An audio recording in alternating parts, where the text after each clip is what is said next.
Welcome, everyone, to our superintendent and board recognitions. We will start today with VIPS, Partners in Education. Mr. Hendon.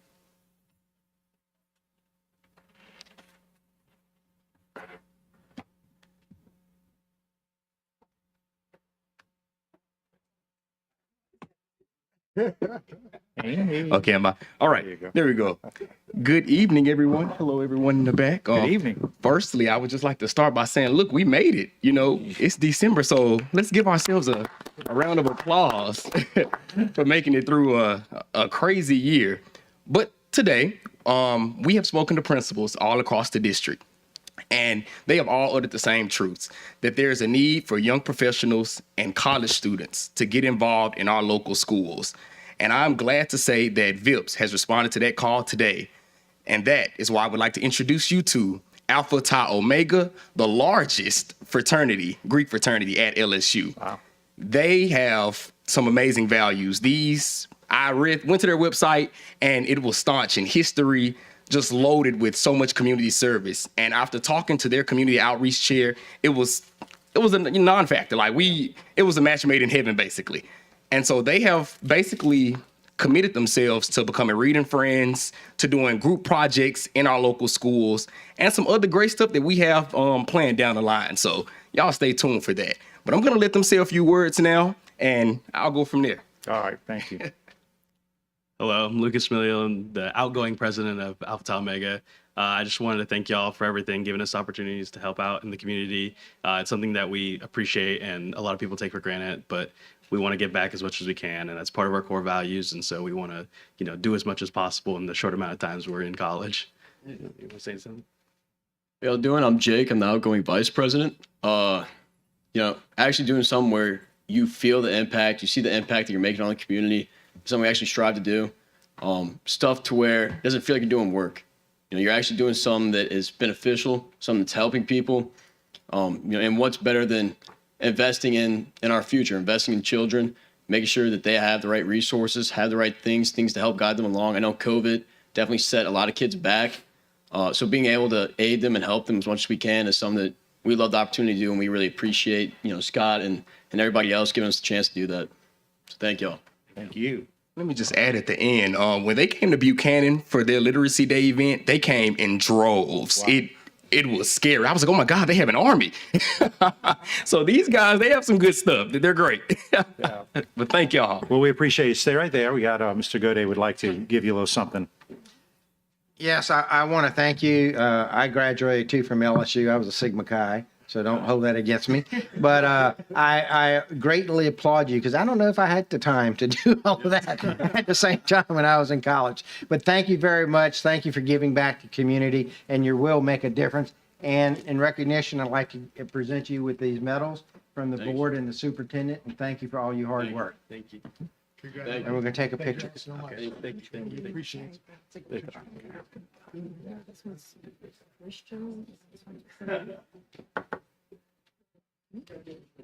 Yes. All right, guys.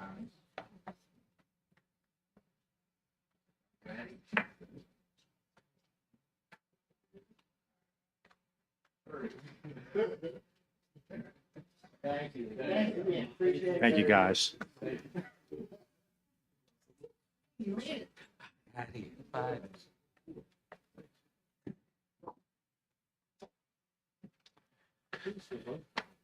We move now to item 2, Christmas card winners, Mr. Geoffrion. Good afternoon, board. President Tapman, Superintendent Narcisse, it is with great pleasure that we do this every year. This wonderful time of year, we have a great opportunity for our artists in the district. They provide us with the superintendent's Christmas cards, which are shared with you all quite naturally, as well as the superintendent. We had several schools involved in this year and participated, and we've made history for this for the first time this year with the Christmas cards, as I'm aware of, since this has been an inception. So we are going to start with the recognition of those winners, and we are going to start with our elementary winner, Amarat I'm sorry if I mispronounced this name and I did it right the other 2 seconds ago. Mariana Terrence from Audubon Elementary School.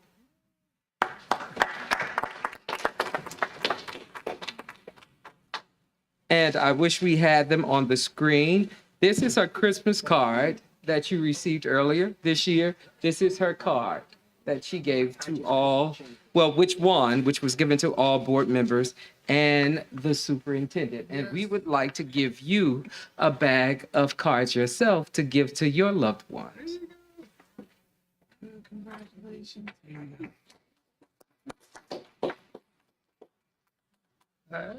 And before you go, I'm not going to unwrap these, but on behalf of the superintendent and the entire board, this is our superintendent's note, and I wanted to make sure both of you had it. Thank you so much and congratulations. Our middle school winner is Dhruv Adusmili from Glasgow Middle School. I'm going to show you his Christmas card, which I thought was actually one of the best ones I've seen in a while, because he also included the branding of the district on his Christmas card too as well. Very cool. And these are for you. Thank you. And I met you outside, but here's your medal from the board and the superintendent for all your hard work. And go Gators. Let's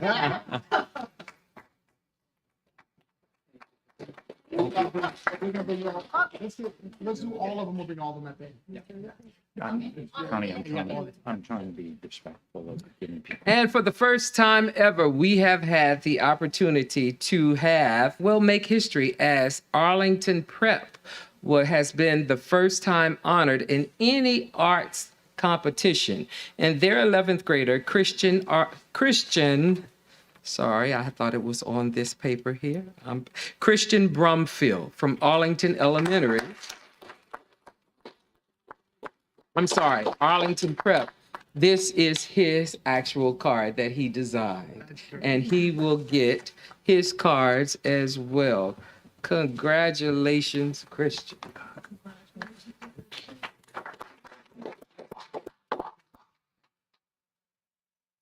Congratulations.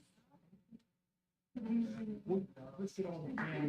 think that's it, right? That's it. We thank you so much for participating, and we hope that you continue in all of those contests that come our way, and we hope you as board members enjoy those Christmas cards that came your way.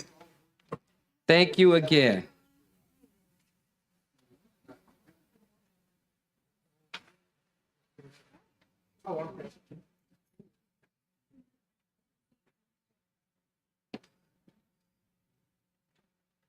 Nice job, Mom. Good to see you. Good seeing you.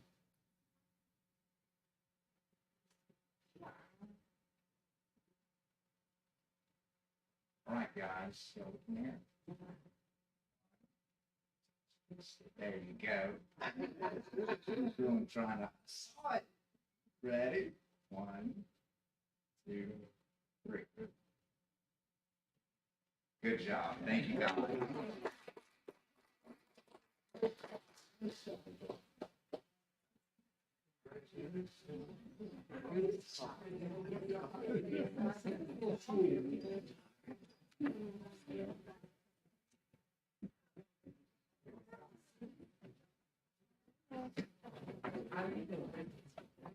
And last but not least, we have the C-Tech Awards, Mr. Nikes.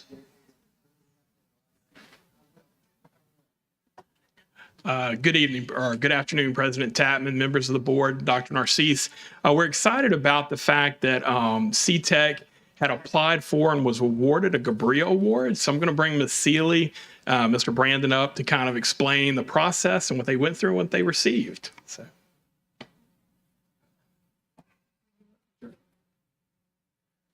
Good evening. Good evening. My name is Brandon Smith. I'm the Director of Safety, Workforce Development, and Operational Strategy at the Greater Baton Rouge Industry Alliance.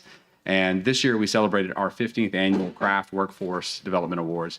One correction I'd like to say is, so y'all did participate in the process, but you were nominated right, for our awards this year by ExxonMobil. And so while you can self-nominate, it's certainly a great honor to be recognized from those efforts from one of our members.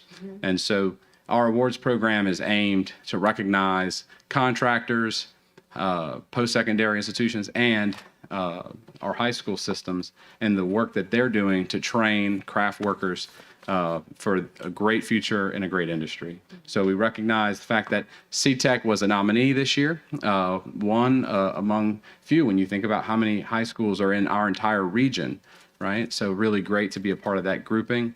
And CTEC placed in our merit category this year, which is really a testament to the work that they're doing. And really, we are really excited to see what new innovations will be on the forefront for 2023. Thank you.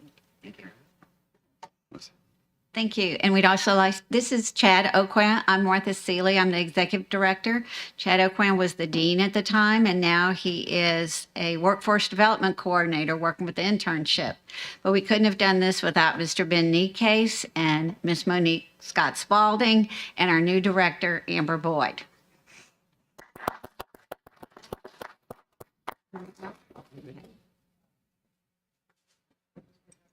Yeah. Wait 1 second. Yeah, we got a little. Good to see you. Yeah, absolutely. We have medals for you. On behalf of the superintendent and the board, I want to present these to you. Thank you so much for the impact that you've had on our students. And I know that we've got some great students at CTEC. Yes, we absolutely do. And I can attest for one in particular that we've worked with from CTEC that has gone on now to work at the nuclear plant, and he's gotten all kinds of credentials. And that would not have been possible if not for CTEC right there in the neighborhood. So I appreciate this so much. Thank you. We'll go take pictures. See if the whole team. The whole team comes.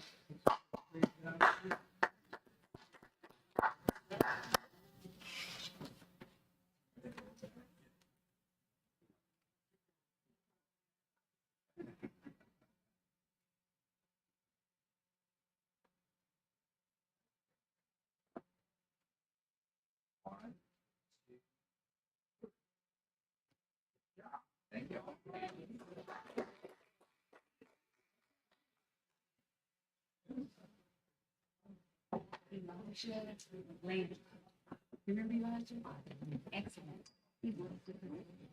And that concludes our recognitions. Thank you all for being here. Thank you.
I'd like to open our meeting today with the invocation from Vice President Dawn Collins, and the Pledge of Allegiance will be led by Bel Air Cadet introduced by First Sergeant William Alsobrook. Please rise.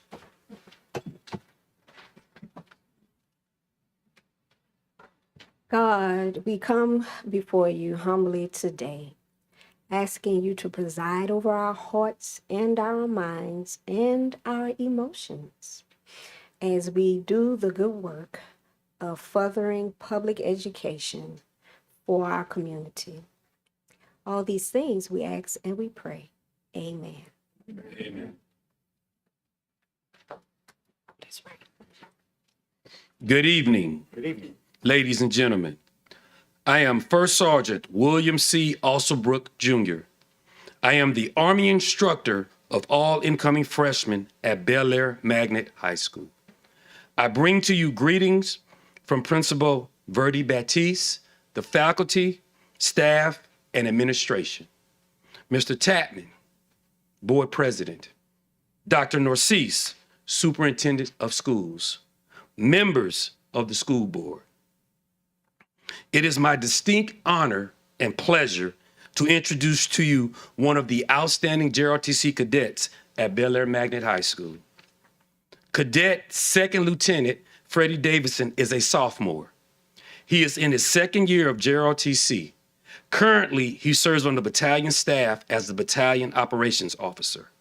He is a returning member of the infamous Drill Team, Color Guard, and Honor Guard. He has been selected as the Bengal Battalion's Let 2 of the Year. He will be competing in the Let 2 board on February the 9th, 2023.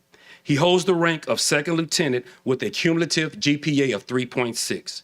He is also a member of the mighty Bengal football team.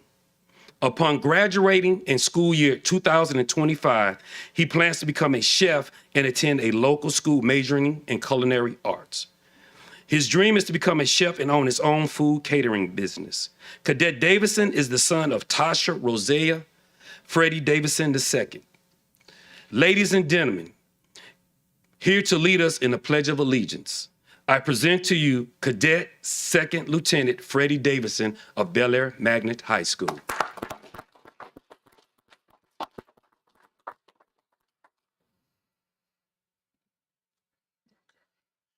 I pledge allegiance to the flag of the United States of America and to the republic for which it stands, one nation, under God, indivisible, with liberty and justice for all.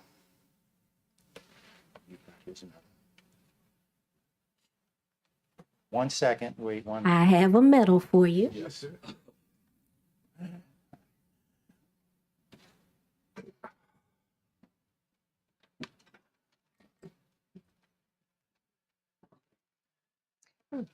Young man, on behalf of the school board and the superintendent, thank you so much for your service and your diligence and your hard work.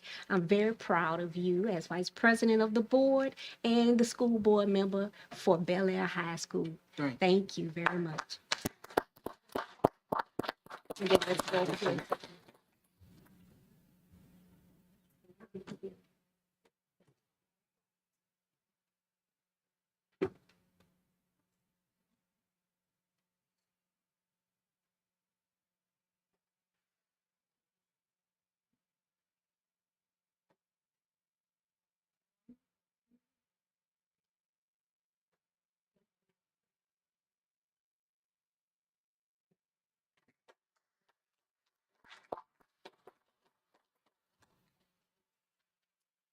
I'm going to ask everybody, all board members, to please log in to your account, your board docs.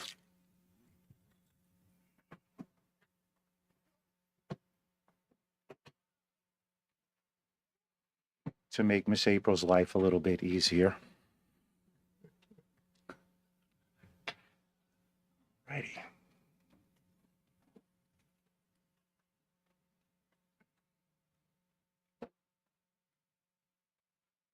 Okay. Madam Secretary, please call the roll. District 9, President Tatman. Present. District 4, Vice President Collins. Present. District 1, Mr. Blue. Here. District 2, Mr. Lannis. Present. District 3, Mr. Howard. District 5, Ms. Ware Jackson. Present.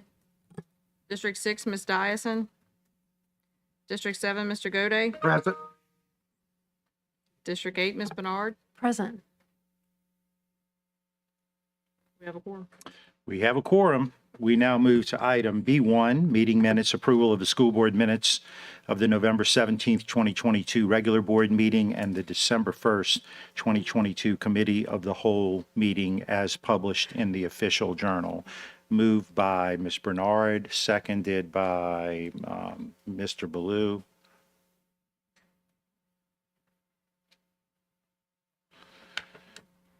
Seeing no questions or comments from the board, we go to the audience on the minutes. Any comments from the audience on the minutes? Seeing none, back to the board. Madam Secretary, please conduct the vote. Please vote.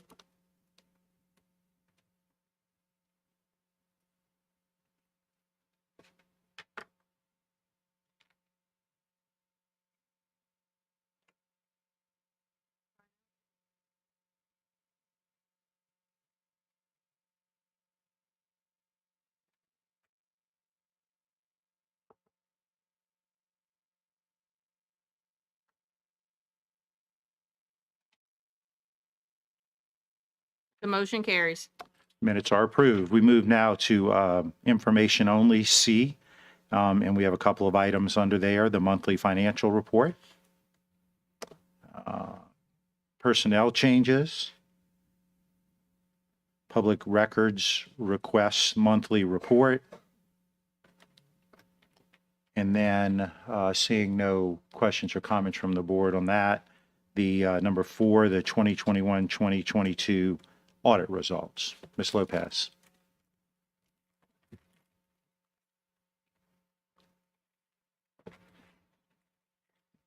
Good evening, board members. Dr. Narcisse. I'm very pleased tonight for Postal Wait Netterville to inform you of the presentation of our 2022 audit results for the year. Good evening. My name is Amanda Strebeck. I am the director for the engagement. I work at Postal Wait Netterville here in Baton Rouge. I'm joined by 2 of my colleagues tonight, Freddie Smith, who assists with the cold review on the engagement, and then Megan Mentzai, who is the associate director, and she is the manager on the engagement. So we are here tonight to present the results of the audit. We are substantially complete with the audit. We are finishing up a few loose ends, but we are on track to file the audit by the 12/31 deadline.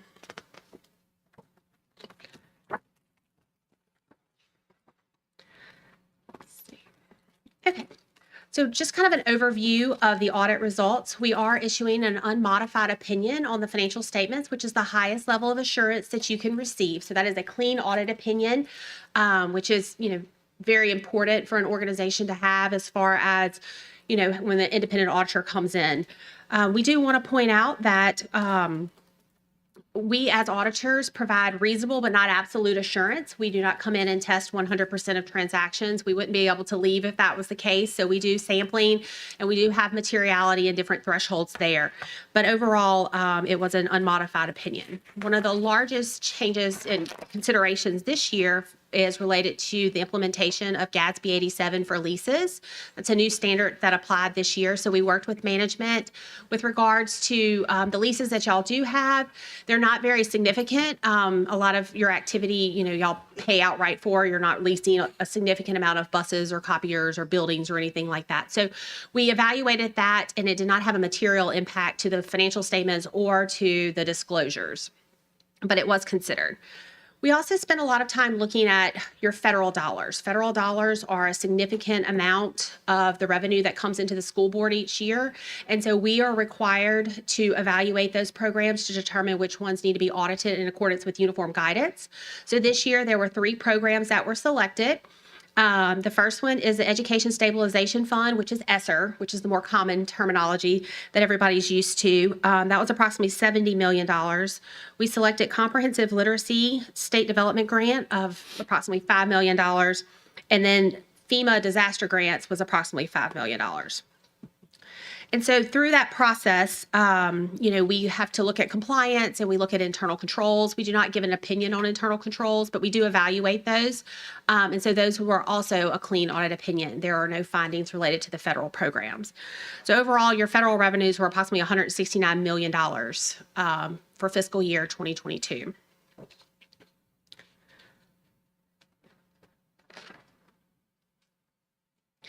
So as I mentioned, there were no financial statement findings. There were no significant audit entries that were identified as a result of our procedures.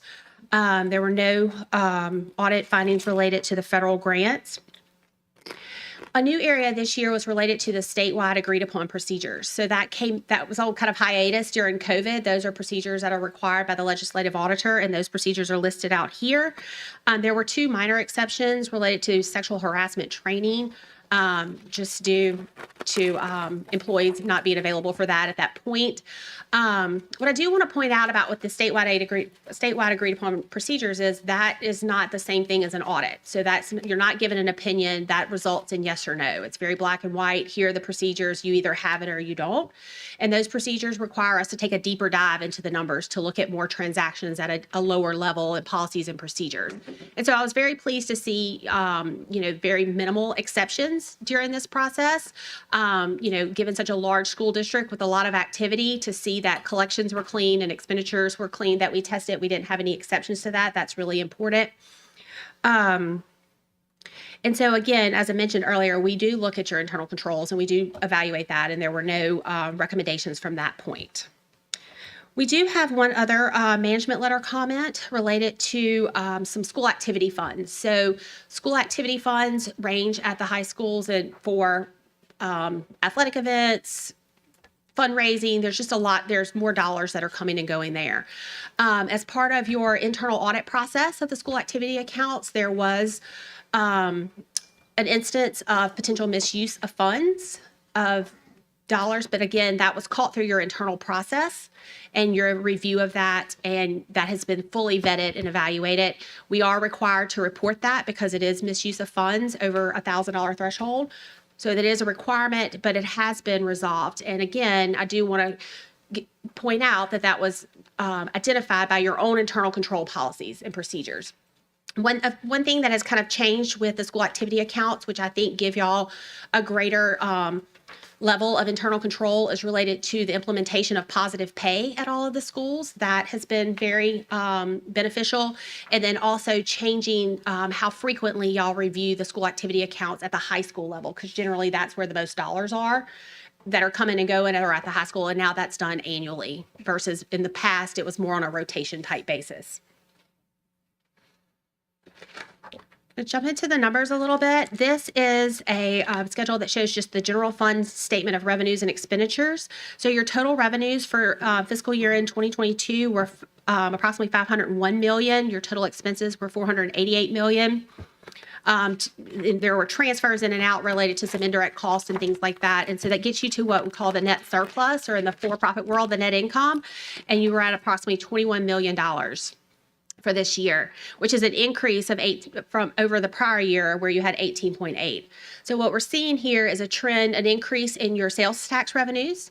You're seeing some increases in your MFP, but you're also seeing some, the budgeting that's being done for expenditures and making sure that things are, right size for the organization, so that you're starting to see some of these benefits and able to have this surplus at year end. Yes. Thank you. Just one quick question on the total revenues. Is this general fund revenues or total, including all the federal funds and grants and everything else? This is just the general fund piece. Okay, so I just want people to understand that. Yes, this is solely the general fund for your normal everyday operations.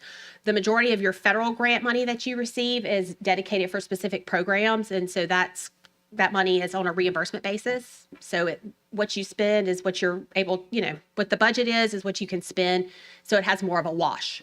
Okay. And so, but that number, if my memory correct, runs around $200,000, $200 million. Your federal revenues last year, I think, were about $170 million. Close. So close, yes, but Okay. a very large number. And a lot of that was ESSER. Yeah, so I'm okay. I'm just trying to compare that to the surplus. We're going to look at the surplus on a few more slides where you can really see the growth in the surplus year over year, and then kind of how that's broken down and allocated. Thank you. Thank you, Mr. Gode. Vice President Collins. Does your review, and I imagine it doesn't, but I just want to make sure I understand, does your review include analyzing shifts in spending from the general fund to ESSER dollars? Yes. So we do the concept of like supplement versus supplant about whether or not you're taking using federal dollars to supplement where general fund dollars are. That is part of our compliance testing for those programs, and we didn't see any instances of that during our testing. So, all right, I ain't gonna put you on the spot. Thank you. Okay. Thank you, Vice President Collins. You can go on. The next slide shows the general fund operating reserves, which is a key indicator of health and growth and things like that. And so y'all do have an internal policy of trying to keep about approximately 15% operating reserve related to the revenues. And so for 2021, y'all were at approximately 15%, and then it's moved up for 2022 to 18%. So you can really see if you're looking at it historically from 2018 to 2022, where there was a dip in 2019 related to some additional expenditures and some charter schools that came online those years, to where it's trending back up. And so I think that's important to point out from the health of the entity and management monitoring things, is that you are trending back up and above where your internal threshold is. This slide shows the fund balance of all the funds. So this is going to include the general fund, all the federal dollars, which we refer to as special revenue funds, and then it's also going to include the internal service funds. And so you can see for 2022, you ended the year with approximately $272 million compared to $201 million. So I want to kind of point out the buckets. So that pink bucket at the very top of that 1.5, that's related to like the value of inventory. So that's not really like dollars that can be spent. That's just kind of segregated out. The green area is approximately $131 million, of which approximately $121 million relates to grants and property tax and like the tax propositions and things like that. There's approximately $7 million in there related to school activity accounts and $2 million related to child nutrition. The yellow bucket is it's called assigned, and that's really related to like the self-insurance funds and things like that, where y'all have to withhold a certain amount for that for specific purposes. The blue area is unassigned. So this is for general purposes. This isn't tied to a grant. This isn't tied to a donor. So you ended the year with approximately $57 million, which is up almost $18 million from the prior year. So, I mean, you can see there's, a positive movement there as well. And then the purple is related to the internal service fund. So a lot of this shift in this increase is related to a couple of different things. Y'all did see an increase in your indirect cost reimbursement related to the ESSER funding, which was driving a lot of that. And then also I do want to point out that this year, through continued efforts on collections from the 2016 flood, y'all did receive an additional $5 million from FEMA. So the way FEMA works is that, they only pay up to 90% less the insurance proceeds. And then if they decide that they're not going to approve what they call a project worksheet or a PW, the general fund has to cover those costs. And that's kind of where it lands. And so that's just been an ongoing effort. And, thankfully y'all were able to get an additional $5 million this year.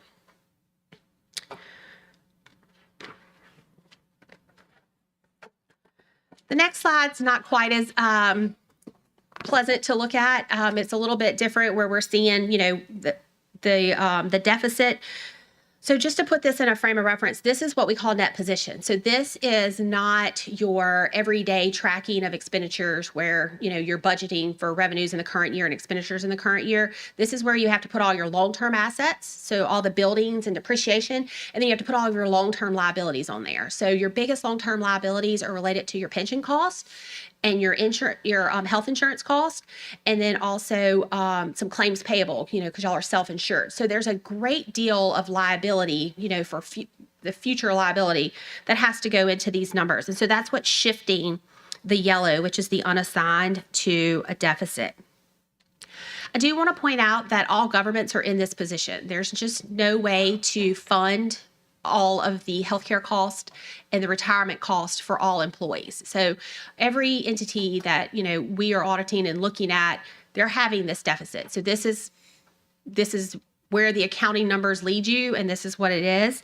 You can see that there was improvement in the deficit year over year. A lot of that has to do with the change in the estimates for the pension liability and the retirement liability. So those are your biggest estimates on the financial statements. We spent a lot of time looking at that to ensure that, you know, the actuary that's being used is reputable, the inputs that go into that, whether like the payroll cost and the retirement cost and things like that, all those pieces are going in and that they're reasonable.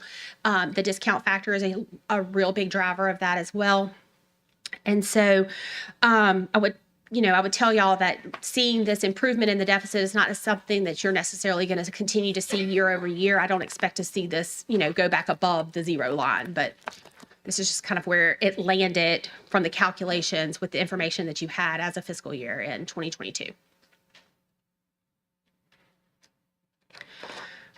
So this is this last slide I have is just some of the required communications, just to kind of like recap our role in the audit and our responsibilities. So again, we provide reasonable but not absolute assurance. We are required to be independent of the school board as part of our procedures and our testing. So we always verify that internally. I mentioned earlier about the implementation of the new lease standard. There are also 2 new standards that are upcoming in the next year that we will continue working with management on, just to make y'all aware of that. As I mentioned earlier about the significant estimates, your total pension liability was approximately $385 million. The OPEB was $385 million, the net pension was $287 million, and your claims payable were approximately $15 million. So those are very large numbers. Those are, you know, the first 2 really need to be looked at as like future benefits for your employees as y'all are trying to, you know, pay that out. But those are very large numbers. There were no disagreements with management or no issues with obtaining the information. We work with many departments in the school board, whether it, you know, we start with finance, but then we're in payroll and HR, IT, the program directors. There's a lot of individuals that go together to on a daily basis to assist getting these numbers where they are, to also make sure that the numbers are accurate and the information is clean and easy to follow. And so I want to commend everybody for that. I know that's a great effort that goes into this. We will obtain representation from management, just saying that we obtained all the information. Certain things don't necessarily go through the accounting GL. They're going to that information, you know, whether it's a contract or a subsequent event or things like that, we do request that. We also want to point out from a non-audit services. So as I mentioned earlier about independence and what we can do, I should have pointed out this earlier. When you look at your financial statements, the only part of that financial statement packet that relates to Postal Weight Netterville is the actual opinion. Everything else is the result of management. Management provides that information. They take responsibility for that. We do provide non-audit services as far as helping kind of compile it all, just to kind of get it all together, and then also with the data collection form to the federal government. So I do want to just take a moment and commend the school board on all of their efforts, and also how well, internally the different departments are communicating and assisting with this process, so that we are able to be here on, December the 15th with plenty of time before the deadline and have, the audit substantially complete. We do appreciate that. And we're very appreciative to be involved with the school board and assist y'all through this process. And so one other thing I do want to point out is last year, the school board also did receive the GFOA and the ASBO award letters, which is a great, a great representation of the work that goes into everything. And so I know that they'll be applying for that again this year. And we expect no differences in the results from that as well. So I'm happy to take any questions. Thank you. Mr. Lannis. Thank you, Mr. President. And also thank you. This is an amazing presentation. I just wanted to ask a simple question. In your expert financial opinion, our school system is in sound shape. Is that what you're saying? The information and the numbers that we're looking at are adequately supported. We're not seeing significant deficits in any of your funds, which would mean that there would be overspending. Everyone is facing challenges, obviously, as costs are rising, payroll costs are rising, revenues are tighter, so I mean, it's a constant balance of trying to balance that. But when you look at the numbers as of June 30th, there's no significant deficits and there's no significant audit issues that have popped up that would give us, concern about the accuracy of these numbers. Understood. Is Ms. Lopez in the building? She is. She was. Ms. Lopez, I just want to say, I commend you. Thank you for the amazing work. You keep us out of trouble and you make sure our books are balanced and clean. So I just wanted to say kudos to you, kudos to HR and anyone else that helped to compile this information. I know it's a dueling process, but I just want to make sure that we show some love to the people who helped to make this work flow. Thank you. Thank you, Mr. Lannis. Mr. Goday. Thank you. Mr. Lannis took basically what I was going to say, so that's fine. But I also would like to include our internal audit department. That is a group that very seldom gets any recognition because when someone hears internal audit's coming, they run for the doors. And they provide a very valuable service to us. And I just didn't want them to go without mention. So thank all of you for the hard work that you do, and we really appreciate it. And the board is clear. Thank you very much. Thank you all very much. We move on now to item D1, update from the superintendent, Dr. Narcisse. Thank you, President Tapman. I wanted to share a few things and then also provide a few updates to the community and to the board. One is, as a reminder, all EBR schools and sites will be closed on Monday, December 19th through Monday, January 2nd for the holiday break. We'll reopen on Tuesday, January 3rd, 2023. So we are working, we will not be working during those times, but there'll be activities that will be going on throughout the city. And so we want to make sure everyone knows when the school offices are closed. One of the things also we want to update on is on security. I know the board worked to make sure that we provided more security, especially what happened in Uvalde as we began to look at what our circumstances are. So we've been pushing very hard to be able to provide updates. So to close out the 2022 year, I'd like to provide just a small update as we're continuing to work on getting officers in schools. Our average daily count of school resource officers that are working daily is 14, with 18 school resource officers continuing to support on the days with the most coverage. We have added a total of 8 new school resource officers that are representative of the offices of the Sheriff's Office, the Constable's Office, and BRPD. We've seen a substantial decrease in weapons found in schools and major fights.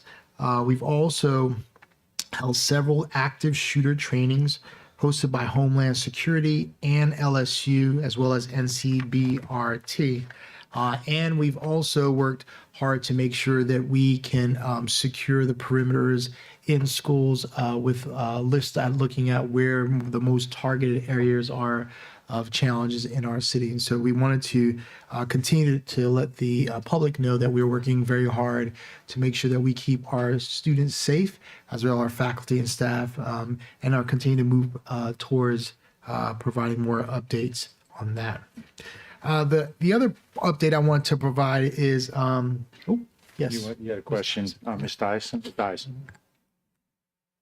Yes, it's actually more of a statement. I just wanted to thank you and our team. I know that I've been really making you work really hard on this, and I appreciate all the efforts, the long phone calls, the meetings, and all that have taken place to get us to where we are today. We're not where we need to be, but at least we are working towards that goal.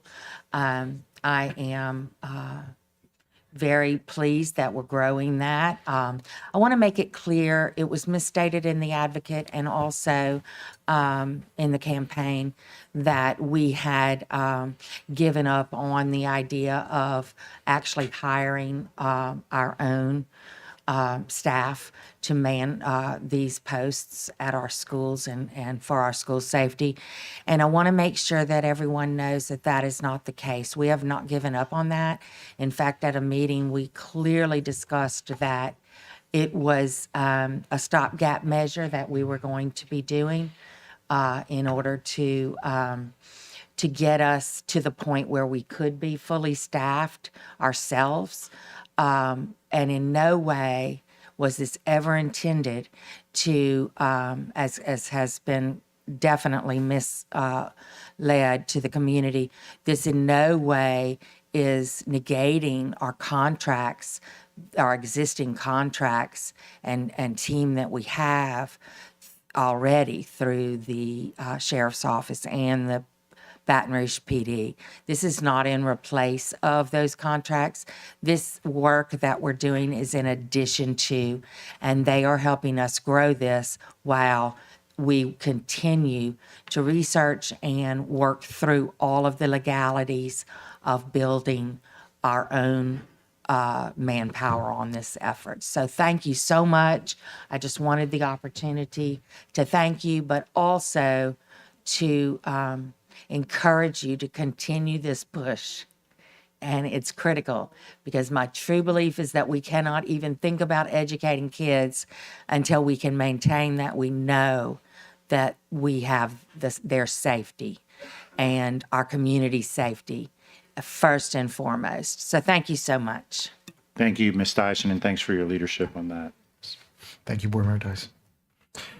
So the other announcement, which I'm very excited about, we are thrilled to announce that EBR has been awarded the T-Mobile Digital Equity Award for $2.3 million. This award will directly support student engagement and teacher outreach efforts, which authentically improves student outcomes and narrows the digital divide.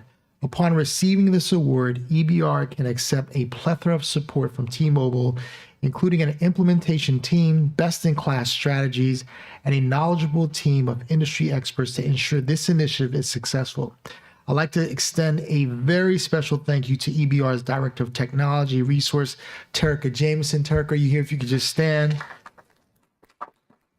And also a T-Mobile Senior Education Government Account Executive Dan McGarvin. I know, Dan, you're here. All their hard work leading this initiative to improve the district's entire technology ecosystem. So at this time, I'd like to bring up the T-Mobile public sector representatives to present our technology department with this award. And I think their whole big team is here with a big check for us.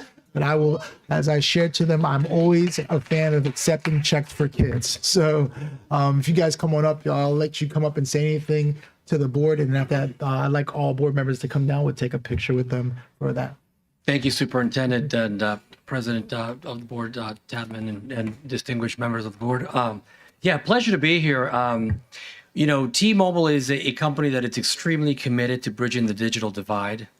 Today, we're connecting over 4 million kids to the internet, working with school districts like yours to really change the outcomes of students, and really, it's really about student achievement. And this is an area where we've dedicated to invest over $10 billion of our own funds in the next 5 years to make a difference. So we're working with school districts all over the country. The COVID pandemic made this problem that had existed for a long time just that much more visible.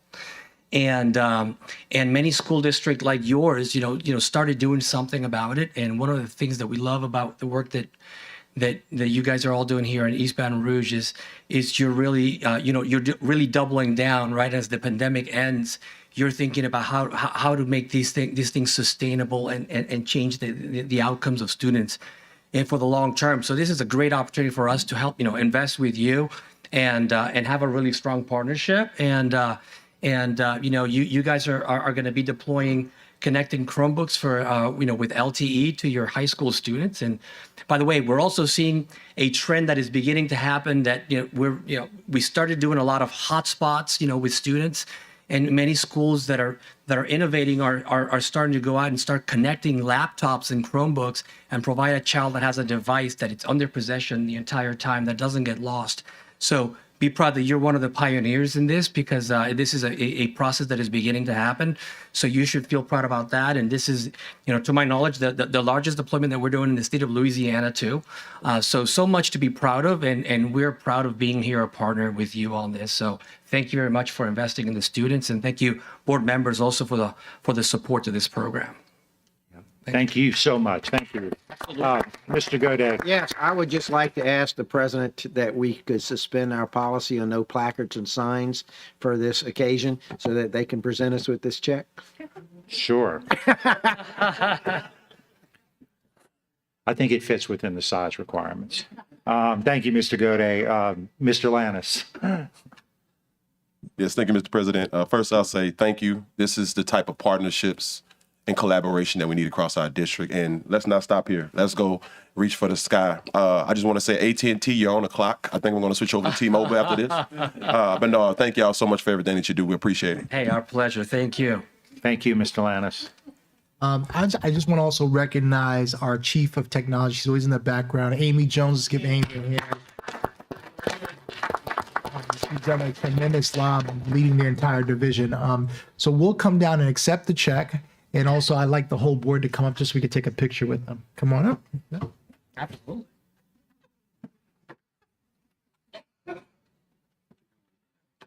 Yeah.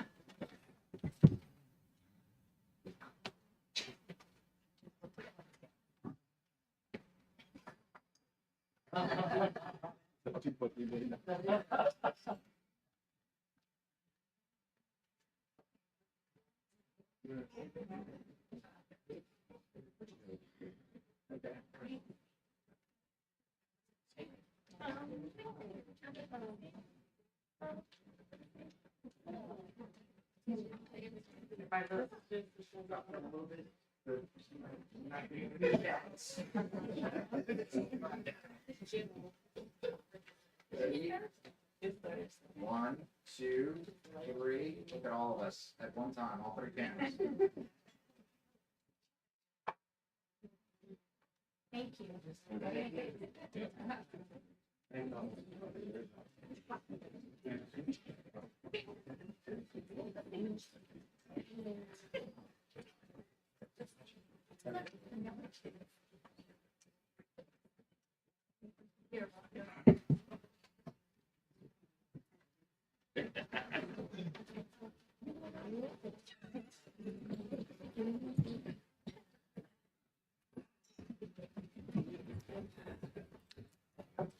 All right.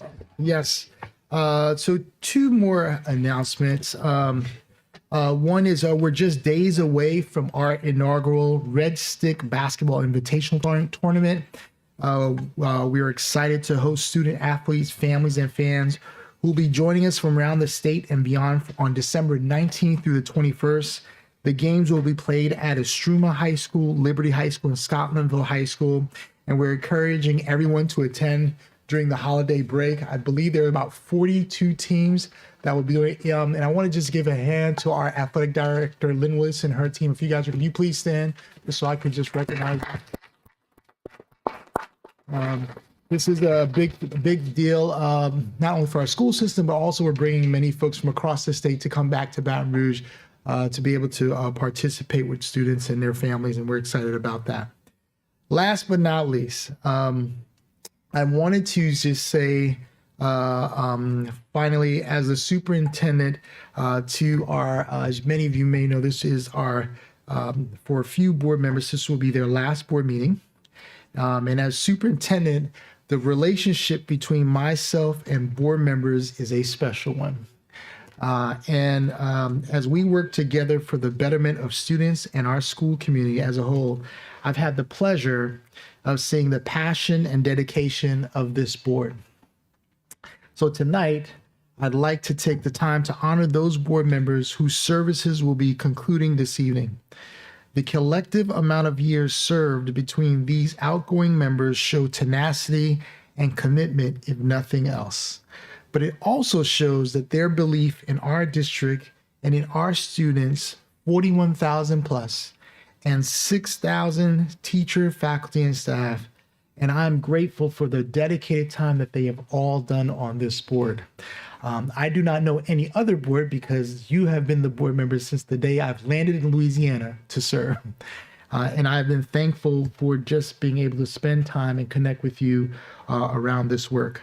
So we've put a little bit of a tribute video for many of you. Yes, you did not know about this.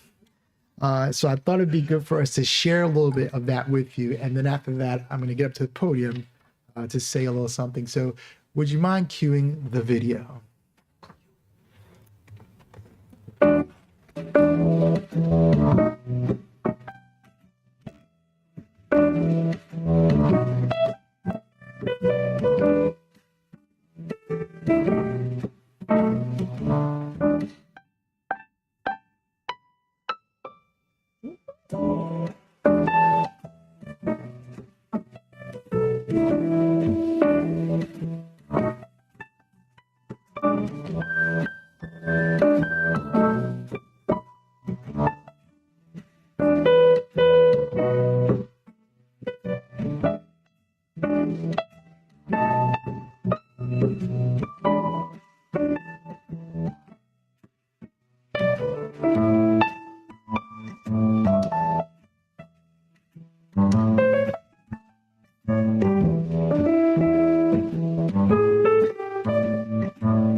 So I figured I'd take the podium this way. Just wanted to say a few things. You know, most people do not know the work of board members and superintendents, but everyone has an opinion on how to do it. The beautiful thing I learned as I was able to get closer to work with superintendents was to see what board members really go through. And all of you have had passion around the work, and also you've always been dedicated children, regardless of your questions. And the great thing is this school district should be thankful to have anyone that services, because you had 41,000 reasons to get it right. And so I just wanted to publicly thank you. And so we figure we give you a few little things, even though I know it won't be the same, because I know you loved hanging out with me all night talking about issues. So I'm going to pass you some plaques and medals for your service. So I would love for the public to just every time I mention the name of the years of service, to give our folks a hand. And also I would welcome if any board would like to say anything. It'd be a great thing to, I know we don't have a lot of time, but just to say just a few things, because I believe you deserve that time for that. But I will put a time limit on you because we have a board meeting. President Tapman, you taught me well. So first, I'd like to recognize our board president, David Tapman, District 9, who has served from January 2011 to December 2022. President Tapman, please come down. And I will give you the superintendent's medal. And just please stand up here with your plaque when you get it. I've always wanted. Give it away about $1,000. Oh, okay.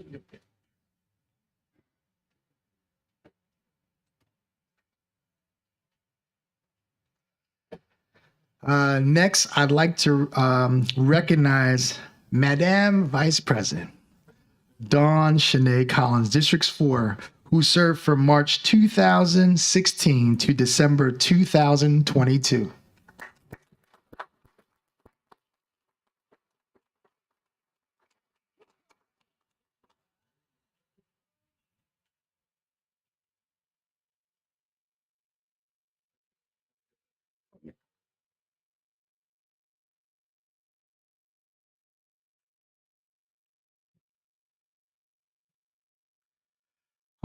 Next, I'd like to have Jill Dyson, District 6, who served from June 2001 to December 2022, one of the longest running board members in the history of EBR. Let's give her a hand.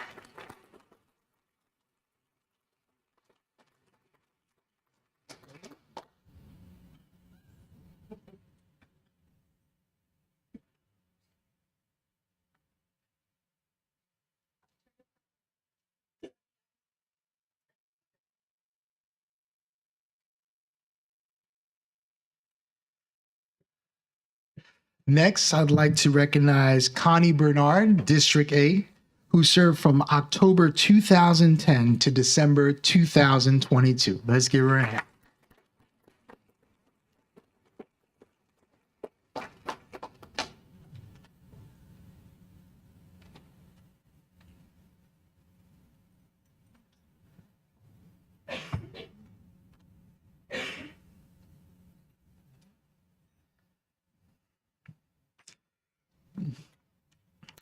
Next, I'd like to recognize Board Member Evelyn Ware Jackson, District 5, who served from January 2011 to December 2022. Let's give her a hand.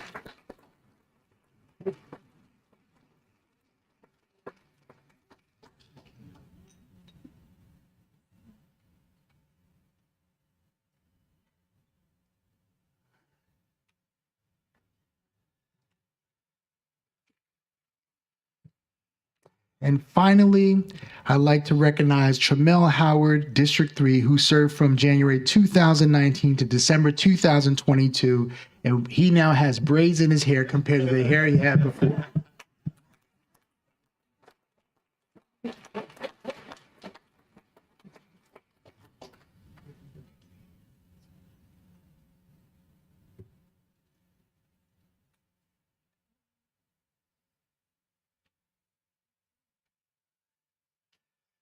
So, folks, I wanted to just say these are the community members that took time out of their day and their family day to help support our 41,000 students. Let's give them a hand.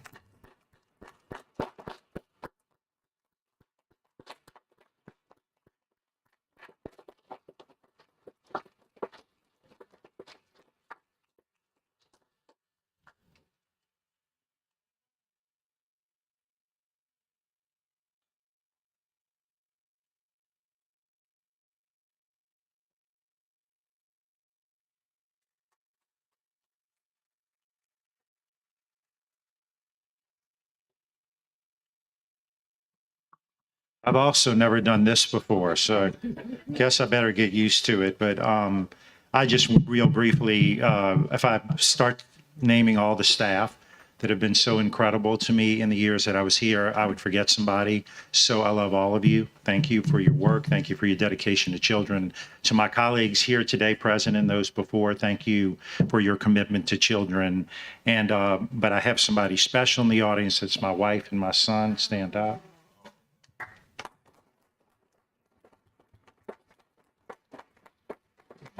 They are the ones that pay the price for our service. They're the ones who we're not home on Thursday nights or on weekends, and they're the ones who really did do it. I was thinking of my son earlier today when I was on the way here, and I thought when I started this 12 years ago, he was in elementary school. And now he's a mechanical engineer. He's going to build aircraft carriers and submarines, so we did okay. So thank you all. Thank you, Dr. Narcisse. Again, thank you, April. Lynn, wherever you are, Des Moines. No, I gotta look. You know, Gwen, I gotta thank Des Moines. We went through the tracks, but thank you, Gwen. I appreciate everything. To my friends here, my sidekicks, and everybody, thank you all so much. God bless you.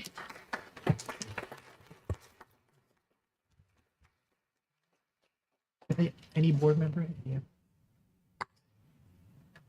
I just want to say thank you to the entire community, because without the community, we could not do this. The thing that I'm going to miss the most is all of you who work in the school system and support our work every day.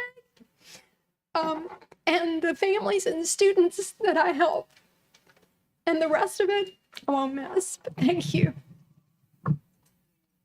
Thank you. Mr. Lannis. Okay. Anybody else like to say anything? Anybody else? Ms. Ware Jackson. Thank you. This has been such a wonderful experience. You know, it's been bittersweet, mostly sweet though. And I appreciate having the opportunity to serve District 5 and the entire district for this length of time. I never imagined it. It wasn't on my bucket list of things to do, but it certainly has been a wonderful experience. And I'm just so appreciative of all the support from the constituents and everything that I've learned around education in the last decade, and all of the support from staff and board members throughout this time. And I just appreciate you all. I love you all to pieces. And I'm sure that for quite a while on the first and third Thursdays of the month, I'll be thinking of you. So I appreciate your work, and I'm hoping that that the district will move forward with the new board with a mindset that is so parent and student focused, and things that will be in the very best interest of the district and of course the entire parish. So thank you and appreciate you all so much. Thank you, Ms. Ware Jackson. Ms. Collins, Vice President Collins. I just want to say I'm leaving the board, moving on to another, well, not a completely different chapter, but focusing on a professional transition to enhance the advocacy work that I've been doing long before I got on the board. And I just want to say that I absolutely appreciate the staff because I've been an advocate for public education long before being an elected official. And sometimes it's just frustrating being an advocate and not seeing things come to fruition. But it's a whole different ball game, even though you just one of one of your board colleagues. When it comes to a vote, sometimes just having a conversation with a staff person, you can get things done because it doesn't necessarily require a vote. And so this has been a very beautiful experience for me to be able to actually get some things done in addition to having the passion and doing the work. And so I thank all of the staff people, even the ones that may have thought I was trying to be personal, and I absolutely wasn't. And to anybody who does feel that way, I do love you. And I love all of you, and I appreciate all the help that you have been to myself and my colleagues on the board. And I look forward to continued service for the children in our public school system and our community, because we're going to all keep fighting the good fight one way or another. Thank you.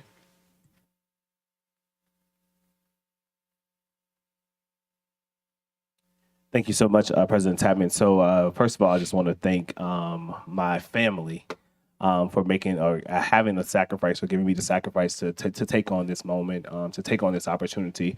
It's not something that I take for granted, that the community allowed me, as the youngest person ever elected to this board, Darius, to really lean in on what I believe was true and passion. When I ran for school board, there was a missing voice in my mind. There were no Black men on this board. And so if I'd done nothing else, I hope that I've made other Black men proud. I hope that I made kids see that anything is possible. And I hope that people will see that the work that we did, while it's not always easy, we don't always agree, we always don't get along, the work that we did was for kids. And so my message and my encouragement to the folks and to the board that's coming here is to always think about kids first, put students first. There's a lot of times that we have allowed adult issues to get in the way of progress of youth. And so I really would just like the next board to really focus in on what it means for students and how education can truly save lives, because education saved my life. To the staff, I don't want to call names, but I have to thank you personally, April. From the day one when I stepped foot on this board, it was just something about you and your belief in me that allowed me to do this work for the last 4 years. I don't take what you do for this board lightly. I don't take what you have meant to me as a professional lightly. You have really encouraged me to move on to greater pastures and to continue to do work. So I don't want to call names specifically, but April, you are a gem and people should appreciate you. To the superintendent, I know this work is hard. I know that you have gotten a lot of flack for the work that you do, but I see your commitment. I see your heart, and it's going to take someone with heart and vision to do this work, because it's not easy. To the people, to the district, to the folks who work in this district, you have a responsibility to literally change the trajectory and lives of young people. Don't take that lightly. Don't allow bad days, imperfect days to get in the way of what you can do to change the lives of young people. There are people in this district right now that are fighting every single day to change the lives of students. Remember that. If you're mad at a person or you have a personal beef with an individual, let that go for the sake of children. Literally, I'm a young man from a single parent home who's able to sit on this board because of education. Don't take that responsibility lightly. To my colleagues, we have had some fights. We have agreed, we have disagreed, but I don't take it lightly getting up every day to come to these meetings, to make the sacrifice, to do what we believe in our heart of hearts is best for kids. To District 3, thank you. I may be leaving the seat, but I'm not leaving the work and the advocacy that it takes to really change and what we need for evolution and revolution in education. So thank you guys so much for all of the opportunities to be here and serving as your school board member. Thank you. Thank you, Mr. Howard and Ms. Stiason. Okay, we were going to let the people. No, it's okay. No, actually, if we're going to do that, Mr. Lannis. Man, y'all are turning me into a softie. I'm really trying my best not to get emotional, because regardless of the battles we have inside of this room, everybody does it for kids. And And you all have made me grow into a much better leader because they're going to need it moving forward. And even though you all may not be here physically, your spirit will still be inside of this room and the work has to continue. And I just want to personally thank each and every single one of you. No matter the differences that we served, the problems we've had, I want you to know I truly appreciate you. I love you. And God bless every single one of you. Thank you. Thank you, Mr. Lane. Mr. Blue. Thank you, President Tapman. And I know better go fast. I know I'm on a time limit. I'll start with. I've learned so much from all of you, and I have fond memories of all of you. I'll start with the youngest, and Mr. Howard. I thank you for the contributions you made to the board during your term. They've been meaningful. Just give a couple of examples. The charter school accountability policy, you contributed your talents to, along with other people, in drafting that policy. And also our board meeting policy. Some people talked about how we had meetings running into the morning hours, and we needed to become more efficient. And you played a big part in drafting some changes that have really helped with our the flow of our board meetings. And so I appreciate all that you've done. And Vice President Collins, I appreciate your passion and enthusiasm. I know when I was the new person on the board, my biggest fear was I'd say something that would make me look stupid, and you came on as a new person, and that didn't hold you back at all. You jumped right in and figured you would ask for forgiveness later, but that's what made you such a good board member, was that passion and enthusiasm, and I appreciate it. And for those that came before me, Ms. Ware Jackson and Ms. Dyson, President Tapman, and Ms. Bernard, appreciate all that I've learned from you. And some have talked about how this board has been contentious at times, but they kind of forget, back when y'all first came on the board, there were some pretty big battles you had, and I probably would not have been willing to serve on the board if you hadn't come before and accomplished a lot and had some really tough battles that made a big difference as far as the professionalism on the board. And I appreciate all that you've done coming before me. So thank you. Thank you, Mr. Ballou. Ms. Dyson.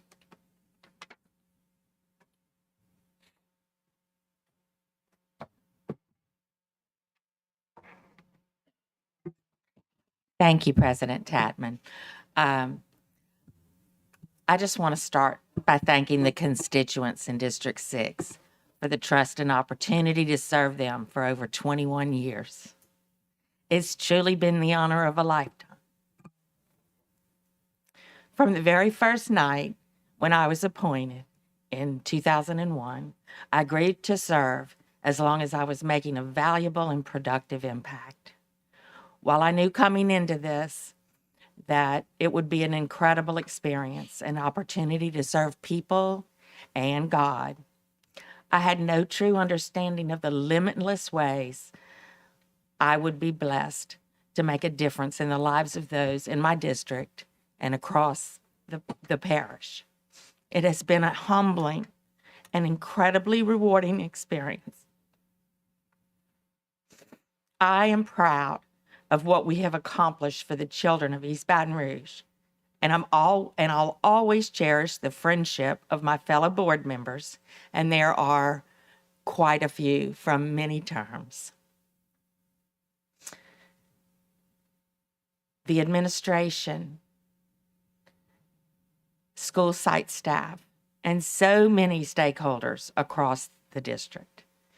In the last 2 years, we have mapped the course, accelerated our pace, and moved with purpose, conviction, and courage to put the wheels in motion on expanded pre-K, increased literacy and math instruction, expanded career opportunities, and improving teacher pay and professional development. And while we have only just begun, we are already seeing improvements and indications of improved outcomes for children across our district.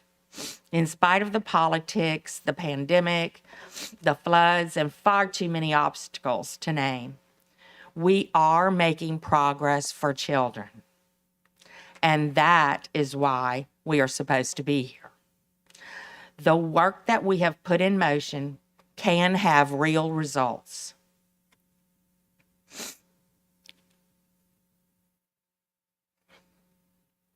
If future boards stay the course. My time on the board is ending. However, that doesn't mean that I won't still be working to keep things on track, but in a different role. I'm convinced that God has some big things in store ahead. My final words would be to the community. Outside interests and the incoming board. This past election was nothing short of ripe with dirty politics by a few seeking control and power. It's not something that anyone should be proud of. As I've always conducted myself with the utmost integrity, with the safety, well-being, and education of our students, while building community re-engagement as my first priorities, I chose to run my campaign in this same professional manner, even when deceitful politics took place. I take pride in serving as an example of true leadership for our children and our community. My hope would be that the next board can not only put the divisiveness aside and any other things that divide, including outside interests who want to control, to instead aggressively work to come together to bridge gaps that have existed for far too long and ultimately caused our kids to find themselves many times on the losing end. I'm proud of the many programs that we have now dispersed across our district. District 6 finally has so many of the opportunities that other districts across our parish have had for a long time. I'm proud of the new magnet programs that we brought. I'm proud of the increased talented and gifted classes, including the upcoming year, the pre-K gifted at one of our District 6 elementary schools. We must continue with this kind of progress, and I look forward to celebrating the 2 new schools in the southern part of the district that are so very needed and can bring so many more from our community into our schools. I'm so proud of the work across the district, and we have a facility plan that I hope this board can move forward with in their first term as we intended in this first quarter of the first term of this next term, so that we can right-size our districts, so that we can provide opportunities at each and every school for the children we serve. We have been blessed with bold leadership, and I hope that will continue across the district. It is invaluable. We must continue to work for our students with our children as our ultimate priority. Thank you very much for the opportunity. It's been a ride. Thank you. And I thank my family because they have grown. I remember when I first decided that I would run after being appointed, I remember my son at a swim meet saying, "But who's going to be here to yell, 'Go Neil'?" And the parents loudly said, "We will." And I have had tremendous help as a single mom doing this work. It's been so important to me. And I appreciate my family for all of the times they have wished that I was there. I was always with them in spirit and in mind and in heart. And this school system will be always in my mind and my heart and in my spirit. Thank you.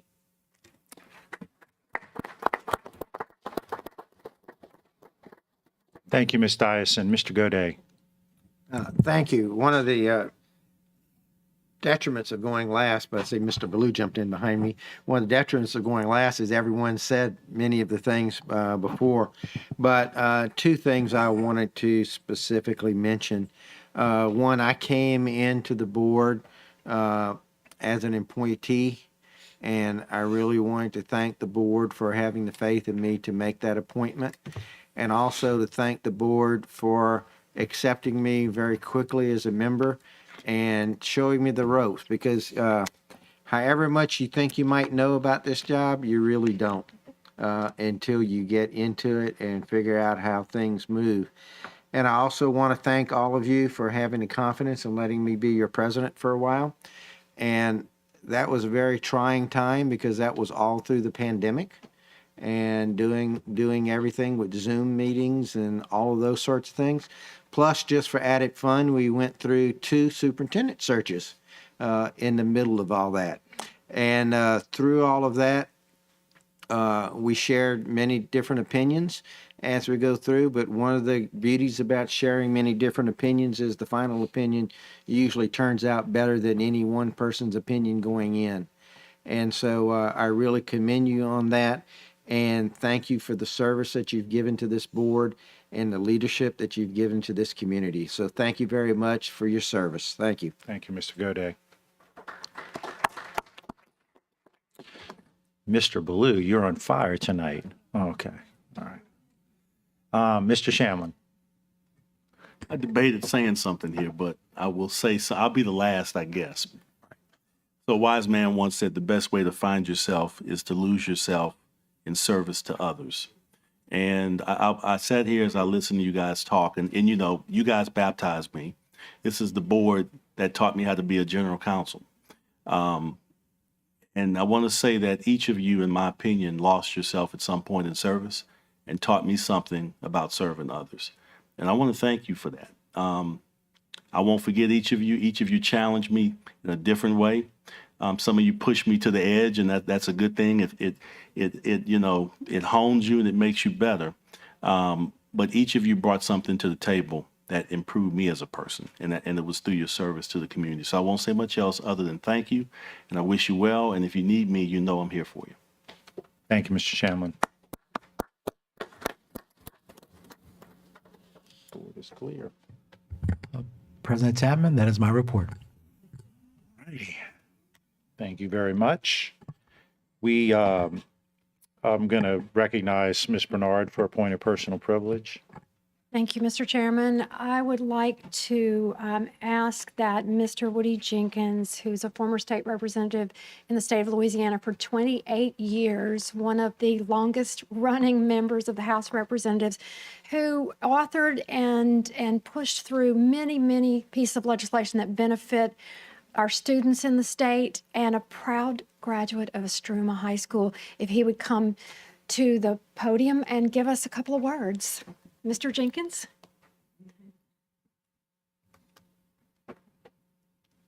Very much, Mr. President, Ms. Bernard, and all members of the board. I am a graduate of Estruma High School.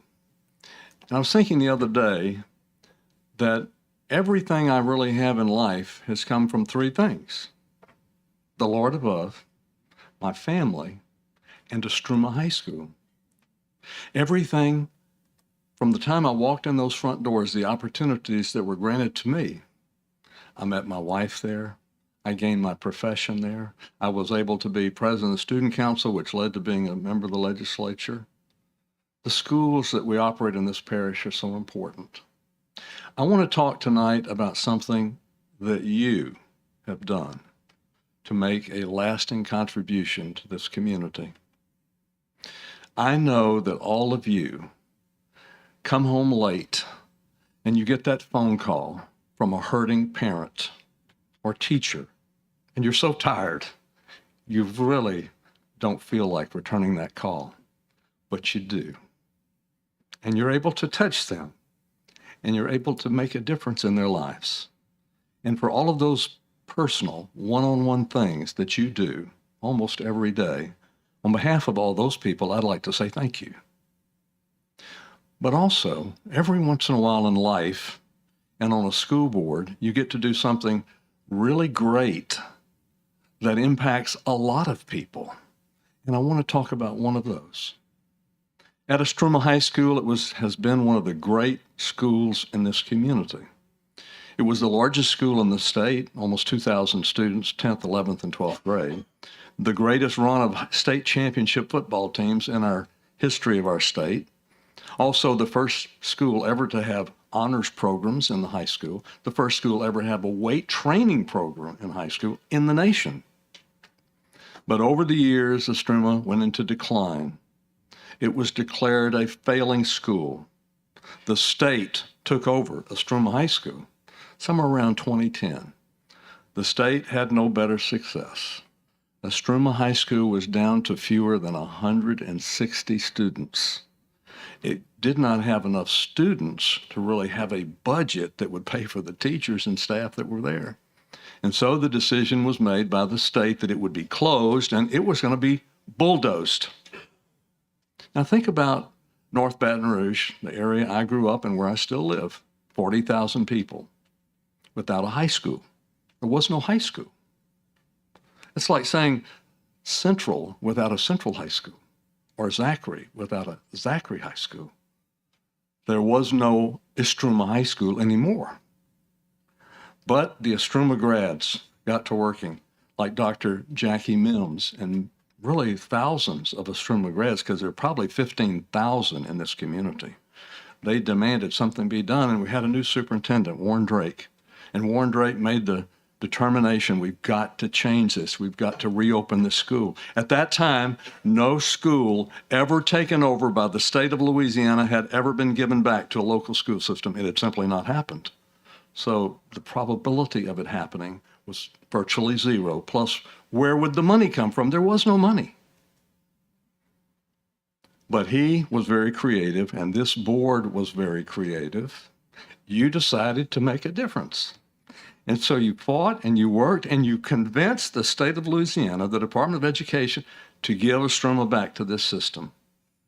And Mr. Drake came up with the plan to delay some air conditioning and heating and came up with $30 million to build virtually a new Estruma High School.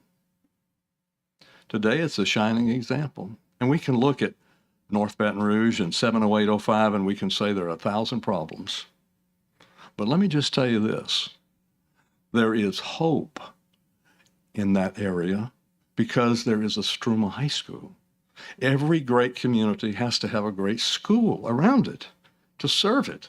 And if you have done more to turn around what's going on in North Baton Rouge by putting Estruma High School, a great facility with great teachers, great principals there, to build back that community. And I just hope this.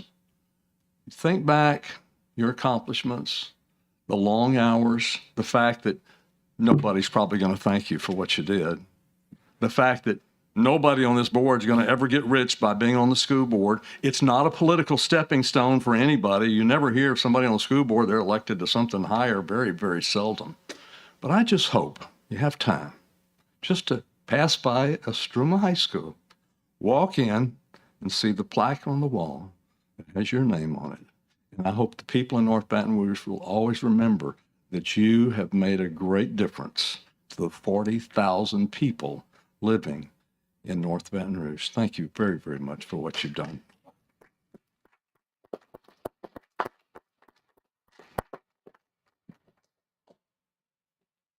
That was your point of personal privilege. Connie, you good? Thank you. I'm good. Yeah. Thank you, Ms. Bernard. All right, we're back to the agenda. We now move to E1, reports from board appointees to committees or agencies. Any reports? I'm not seeing any. So we will now go to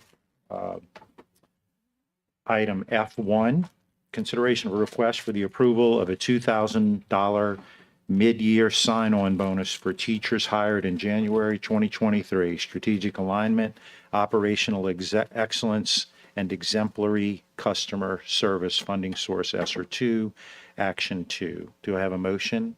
Moved by Mr. Howard and seconded by Ms. Dyson.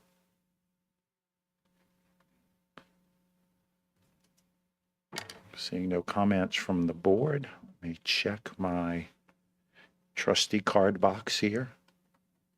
Storm Matthews.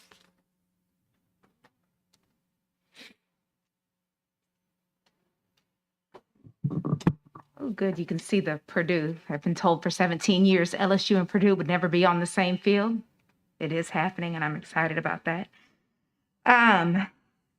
I see that they have given you two options now. Option B, I really like that it isn't just teachers, it's pulling everybody in, paras, bus drivers, anybody that was hired between October 1st and December 31st. I really appreciate board members taking up that comment for those teachers. I actually have a teacher that came to me who drives here from Mississippi to come. She taught here last year, got married, moved to Mississippi. She was trying to come tonight, but she couldn't get back. And she's driving here from Mississippi. And her hire date, I think, was October 14th or something. Her new hire date. But I do hope that someone will pick up the question. I wanted to know how many people we hired between October 1st and, well, what will be December 31st. So how many people would this affect? Because option B does lower it from the 2,000 to 1,000.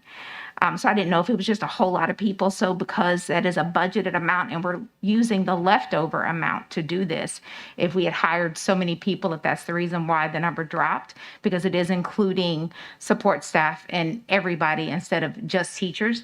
And also, how many people are we hoping to hire in January with the Blitz?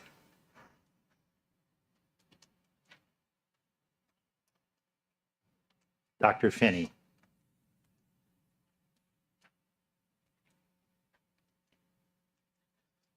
Thank you. James Finney, 8121 Oakview Drive, Baton Rouge, Louisiana. I'll say it once, so I don't have to say it the other times I'm up here. If, as Ms. Matthews suggested, because I didn't have time to look at the backup on this, if there are two options offered to you, I would hope it's clear when you vote which option you are approving, or if you're given the superintendent the choice of two options. But mostly I'm here to suggest that an ever-changing set of signing bonuses is not the solution if the problem is that we aren't paying people enough or don't have the appropriate working conditions for folks to want to work here. You've got to fix the salary schedule or fix recruiting or fix the respect that folks get when they work for the school system. That's at least as important as whatever you can accomplish with this very temporary stopgap signing bonus. And I would hope that there's not a gap where if people made the mistake of getting hired too soon, they lose out on that bonus. So good luck. Thank you. Thank you. Karonda Corley.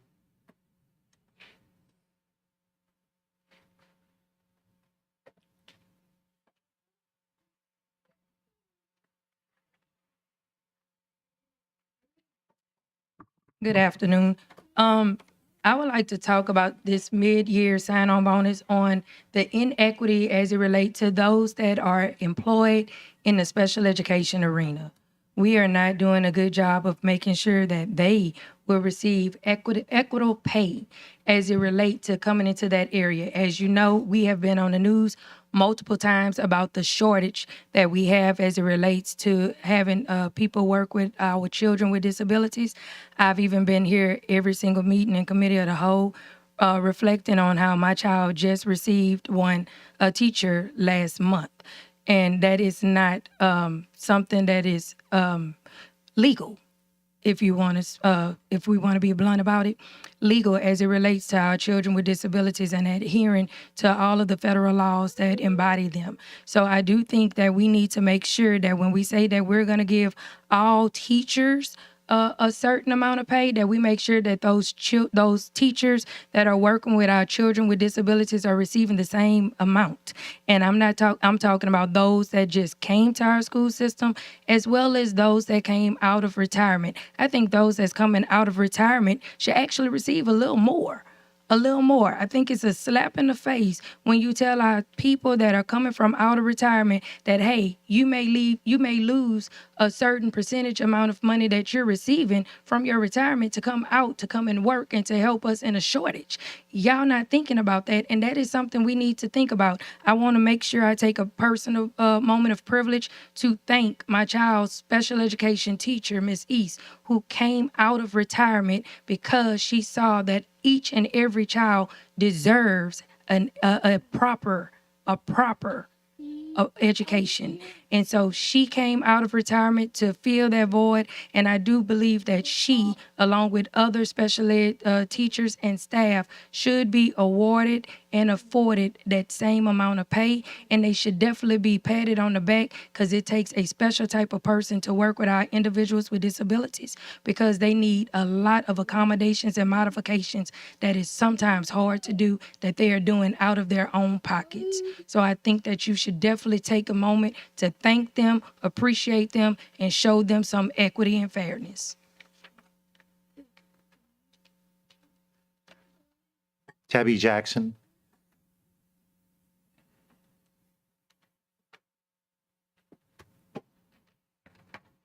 Did I say that right? Yes, sir. Thank you. Good evening, Superintendent Narcisse and board members. I want to say thank you for putting this on the agenda and offering this mid-year sign-in bonus, but I want to say it's not enough. As a former employee of EBR that worked here for 10 years, 8 of them I did not have a step raise. That is why I left this parish. My husband had 10 years in this parish, and 8 of them without a step raise. This is not going to bring either one of us back. This recruitment money. You have to give these people a pay raise. That's the only. If you want to recruit and retain quality people, please do that, sir. I don't want to oppose this, because I think that the people that have decided to come or will come, you need them to fill these jobs. So if this helps, great. But at the end of the day, please get these people a pay raise. Thank you. Thank you. That concludes public comment. Back to the board. I may have, Mr. Lannis. Yes, sir. Mr. Lannis. Thank you, Mr. President. First, I've heard some really, really good comments, and a lot of which I actually agree with. I do believe also that the stipends that we are currently receiving is not enough, and I would love to see that those are increased across the board. I'm not just talking about educators. I mean everyone, cafeteria workers, our bus operators, thank you, and so many other people who do great work on the front lines every single day. I think that's just a simple show of our appreciation to them. But something I do want us to consider moving forward, though, because this came to me from someone who actually left her school to come into the district, and she was expecting to receive a bonus, but she didn't because she missed that threshold by a few days. And because of that, she won't have any money to take care of her family during this Christmas time. And I understand this could be very trying times for a lot of different families. So something I would like for us to strongly consider, and I guess I'm talking to legal on this one right here, is that we go back, possibly look at the policy that we approved a few months ago, and that we amend it so that it's retroactive for anybody that are that close to that threshold that left a job to come here under the guise that they will receive that bonus. And I know it may take some budget reallocation, but I think that it's fair for someone who has uprooted themselves to come back and be a part of this district, that we show them that much, that level of respect. So that's just something I want to put out there, and I would love to talk about that with you, Ms. Hall, and also with the superintendent and the rest of our board members. Thank you. Thank you, Mr. Lannis. Mr., you want to go next? Yeah, I knocked you off the queue. I apologize. Mr. Gode. Thank you. No problem, President Tapman. Ms. Hall, I didn't hit my button to speak fast enough before we went to public comment. We now have an option A and an option B before us, and we did not specify in the motion whether or not we're doing option A or option B, I don't believe. So could you please explain what is option A and what is option B for us and the public? Yes, so I'm going to move this up because I'm taller than most people. Okay, so option A was the original motion that was, or the original memo that was put for at the last board meeting on December 1st. It was a mid-year sign-on bonus for $2,000. So we had leftover monies from, I think it was August, where we had the sign-on bonus of $7,500 for core teachers, right? So we had a pocket of money left over, so we wanted to do another initiative for the second half of the school year. So when we had the meeting the last time, it was proposed that we go back and research to see how much it would cost if we gave everyone $3,000, the $3,000 stipend. Based on the monies that I had left over, it wouldn't be feasible to be able to allocate all that money for $3,000 per employee. So between October 1st, and I'm going to answer someone's question that came up here, between October 2nd until yesterday, 192 new employees were hired, not just teachers across the board. The goal is to try to maximize my resource by utilizing, the funds that I have to make sure that I take care of the 192, plus to see if I could hire another 60 teachers up until January 31st. So with the funds that I have left, that will take care of it at $1,000 per, $1,000 payment per employee. So option B would be $1,000 per employee from if you're hired from October 1st until January 31st, 2023. And the original stipends went through the month of September? Yes. Okay, October so- 1st was the cutoff for the $3,000 stipend. So I would like to make a substitute motion. Okay. I would like to move that we amend the plan because we just had the thing showing that we're in good budget shape and going through this. I would like to amend the plan to make this a $2,000 bonus for teachers and certified staff and $1,000 bonus for the other employees for this time frame that we come into here. I know it's going to be several, maybe $100,000 or something if we make that change, or maybe a little bit more, $200,000. As it currently stand based on what You said allocated? 192, but all of those are not teachers. No, so the 192 was for all staff.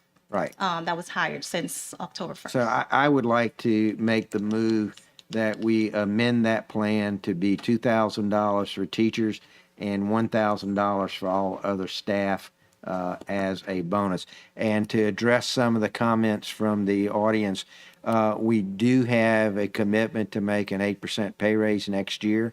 We do recognize that stipends are not the way to go. And as you can see, we've done a very good job in being fiscally responsible to be able to have the money to hopefully to build, not hopefully, to have the money to be able to do that. So I would like to make that a substitute motion, $2,000 for teachers and $1,000 for all other staff from October 1st through the end of January. Is that the time frame? My apologies. Yes, January 31st, 2023. January. So that's my motion. Now look for a second. Moved by Mr. Gode, seconded by Ms. Dyson. We are now on the substitute motion. Oh, sorry, you said, yeah, okay, all right, Mr. Lannis. Mr. Gode, what was the start date, the October 1st? October 2nd.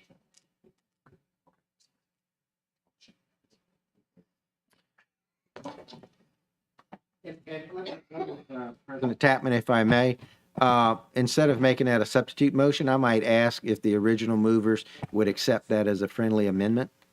That would be Mr. Howard and Ms. Dyson. I mean, I need you back up here now because I was just going to take the substitute as what I would vote on. Based off of the soon-to-be friendly amendment or substitute motion, is your calculations inclusive? Like, do you have the money in your budget for that particular option to occur? And the reason that I ask is because I know that you just said that you're trying to figure out based off of your budgets here. So would the friendly amendment or substitute motion be within your budget? So within my grower own program, which is a strictly HR initiative, the funds that 192 plus the 60, the 1,000 per employee would come directly from my budget.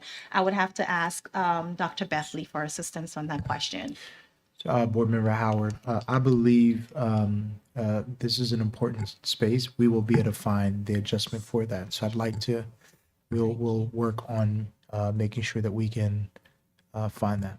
Yeah, no. So I think that would, I will accept the friendly amendment, but I think that that's something that, like, as a collective, like, we shouldn't be thinking about what we're going to be able to do. Like, if that's going to be the option that folks want to go with, that's something that Ms. Hall should be able to come here prepared to say X, Y, and Z is coming from X, Y, and Z, as opposed to just finding the money. So just, I'm leaving, so it's y'all priority. But, as you think about, like, just being efficient and conducting business in a way to where people are not making decisions, drastic decisions like that about money on the fly. So that's all I'll say. But I'll accept the friendly and allow folks to vote on how they feel. Okay, great, thank you. So we're on the primary motion that has now been very friendly amended.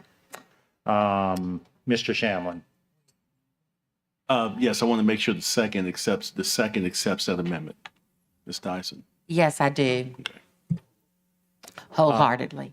Okay, and that's it? That's all you got, Mr. Shamlin?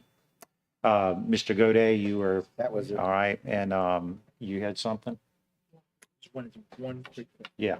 I just want to reiterate, I think, I can't remember, the teacher that was here. We want you back in EBR. I think she said her and her husband, as Ms. Jackson. Ms. Jackson. So I just want to continue to reiterate this. As we said from the State of the School address, my goal is to, Ms. Jackson, make us one of the highest paid school districts in the state of Louisiana. And so we will be bringing a budget with the board to make sure that we raise pay across this school system. Thank you, Dr. Narcisse. Ms. Dyson? Yes, I just wanted to put another shout out to the incoming board that we also definitely have plans, and I'm hoping that you will see them through fruition. We've done the extensive research on our salary schedules, and we do need to build in these raises into our pay structure, into our budget this coming budget coming up. And so these really are just what we can do right now during our current budget is these stipends. And so that's why we've chosen to do it that way in the time being, but fully intended to work on that 8% coming in the next budget. So I hope you will consider that a priority as well. Thank you. Thank you, Ms. Dyson. The board is clear. Madam Secretary, please conduct the vote. Please vote. April, can you do a roll call vote? Yeah, roll call vote. No worries. District 1, Mr. Blue. Yes. District 2, Mr. Lannis. Yay. District 3, Mr. Howard. Yes. District 4, Vice President Collins. District 5, Ms. Ware Jackson. Yes. District 6, Ms. Dyson. Yes. District 7, Mr. Goday. Yes. District 8, Ms. Bernard. Yes. District 9, President Tapman. Yes. Motion carries. Motion carries. Item is approved. We move now to item F2, consideration of a request for the approval of an MOU template between the East Baton Rouge Parish School Board and various external healthcare providers to support the recruitment of exceptional student services paraprofessionals to the district, strategic alignment, employee development, and recruitment. Do I have a motion? Moved by Mr. Howard, seconded by Mr. Ballou.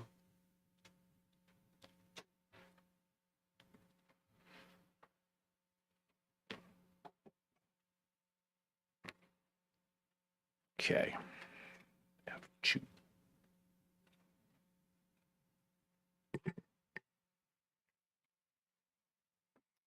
Storm Matthews. Mr. Tapman, before you go to the public, there was a form of the template submitted with revisions as requested by several board members. I want to make sure the motion to adopt is adopting that template with the revisions. Thank you. Correct? Okay. All right. Thank you, Mr. Shamlin. Yeah, Ms. Matthews. I had planned to have a couple of owners of home health agencies and some workers here, but I had a stroke last Wednesday. Another one, yeah. So, yeah, that kind of messed up the plan. So, the fact sheet is very nice, very helpful. Yes, EBR does pay way more than home health care workers. That's one of the major reasons that they are so understaffed. One of the things that does leave me confused is it lists BRCC, Medical Training College, Delta College, et cetera, that we would be hiring from. But when staff came up here, they said agencies prior. So are we hiring from home health agencies or healthcare training facilities? I think that would be important, especially since it's a template, which doesn't technically need to be passed into policy, but that's what we are doing anyway. If going through agencies, those individuals, people who work in home healthcare agencies, they don't go through these schools. If you're hiring LPNs, if you're hiring CNAs, things of that nature, yes, they do go to these types of schools. So, but if you're hiring home health care workers, they do not go to those schools. They pass background checks. I have forwarded the emails from the state of Louisiana, and also since staff called me a liar on the mic last board meeting, I also emailed, because I bring receipts, the governor's executive order, and I have it here today, highlighted where you are allowed to live with the recipient and be the worker because of COVID and COVID only. But again, it's not clear as what's being communicated to staff, which is supposed to be the medical training. If you are training for a trach and you work for a home health care agency, they contract a nurse, and a nurse comes into the agency and does the training, and the training is under that nurse's license. So again, they don't go to BRCC, Medical Training College, Delta College, because you don't go to college to make $8 an hour. That's not what happens. So are we contracting to do this through home health agencies or through these schools for LPNs and CNAs and things of that nature? That is still not clear. Ms. Corley.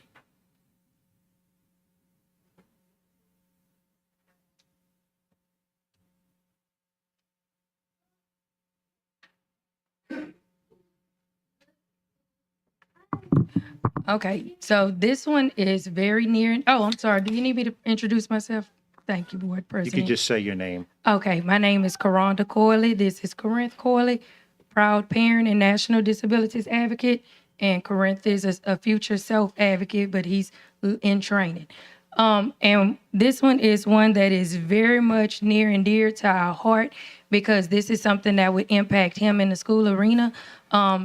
On Tuesday, the Board of Elementary and Secondary Education actually spoke about the revisions that they were proposing as it relates to healthcare in the school system, and that was actually deferred. And it was deferred because a lot of the things that they were proposing to do is not actually in line with the actual boards that actually certify and that those medical professionals actually have to answer to. So when you talk about these providers and the things that you're asking for, one of the things that the board requires is that they actually have to graduate from an accredited school. And not only do they graduate from that accredited school, but then they actually have to pass a licensure test. So if they are an LPN, a RN, or a nurse practitioner, they have to pass the NCLEX. And so after they pass the NCLEX, then, only then can they work as a healthcare provider. So we cannot have people, as you know, the law does now require all staff to actually be trained in seizure precautions. But when it comes to evaluating or assessing one of our students post a epileptic episode, you actually have to have a nurse or a nurse practitioner to do the assessment. Medical assistants cannot legally make assessments. They can legally administer injections. They can legally administer some vaccinations, but they cannot legally do an assessment or an evaluation. So when you talk about healthcare providers, who will these healthcare providers actually be servicing? The board, central staff, because they definitely won't be servicing the children with disabilities that have it written into their IEPs, mine for one.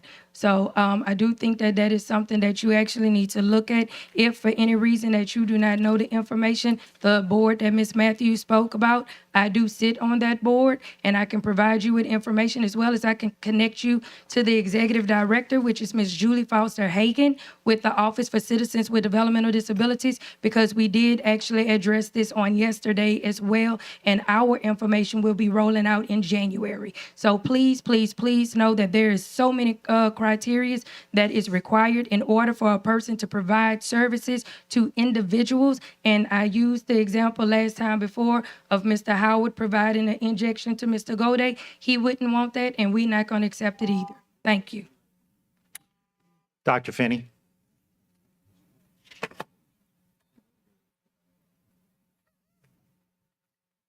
Thank you. Before you vote for anything, you need to be clear that you understand what you're voting for. And based on the backup, I can't imagine that you would be clear what you're voting for if you support this proposal.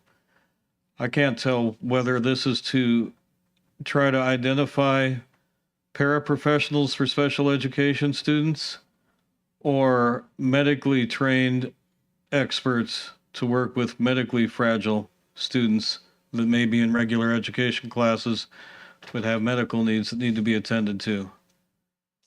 I have no idea what kind of a blank check the administration is trying to get you to saddle the new board with. No, I won't stop this, Mr. Lannis. You can count on hearing. All right. Thank you. If you don't understand exactly what the administration is asking for, vote no or defer this till January. Give the administration the opportunity to explain exactly what they are asking you to do. There is a very clear statement in the backup from 2 weeks ago that says there's a problem with finding paraprofessionals because they aren't paid well. So do you fix that by finding an external provider and having an MOU? No, you fix it by paying them better. Thank you. Thank you, Dr. Finney. That is all the public comment. Back to the board, Ms. Ware Jackson. Thank you. You know, this is a little bit different from any other area of MOU that I've seen. So I'd like to know what is the basic purpose of us passing a template, whereas in any other time we're looking at an MOU or anything dealing with an MOU, it's already prepared by staff, and then the board basically votes for it up or down, or adds or subtracts anything to it, makes some suggestions for revisions, especially around something like this. We don't know. And here's another question around whether we're using home health agencies or colleges that were mentioned as the resources for finding the staff that we're looking for. This is all still a bit cloudy and seems to still have some confusion around it. And so I'm not really comfortable approving this template. It might be a good thing. I think it probably would have worked better in a workshop situation where we're looking at not only the contents of this MOU, but perhaps others, you know, maybe revising some templates and MOUs and contracts in general in a workshop to make sure that the district is not violating any laws or civil rights in any work through any collaborations or partnerships through MOUs. With the world changing as it has, so we may want to consider doing this in the near future, in early 2023. So if you can tell me what the purpose of passing a template instead of an MOU that we normally would, and whether we're looking at health agencies or colleges. I'll try to address the answer, and I might hand off to HR if I don't go far enough. But this is akin to the board several years back approving a template for an administrative contract for internal employees. The board approved the template for that contract. We utilized that contract to then contract with administrators throughout the district. It's the same concept here. It's an MOU, not a contract. MOUs are less. MOUs, the obligation with MOU is less than the obligation of a contract. It's more of an agreement to work together to accomplish a purpose.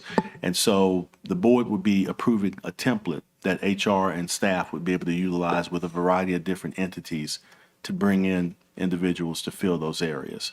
I don't know if that explains it enough, but I can hand it off to HR maybe to provide more about specifically how to be used. But a template generally will be used across the board with different entities to accomplish that purpose.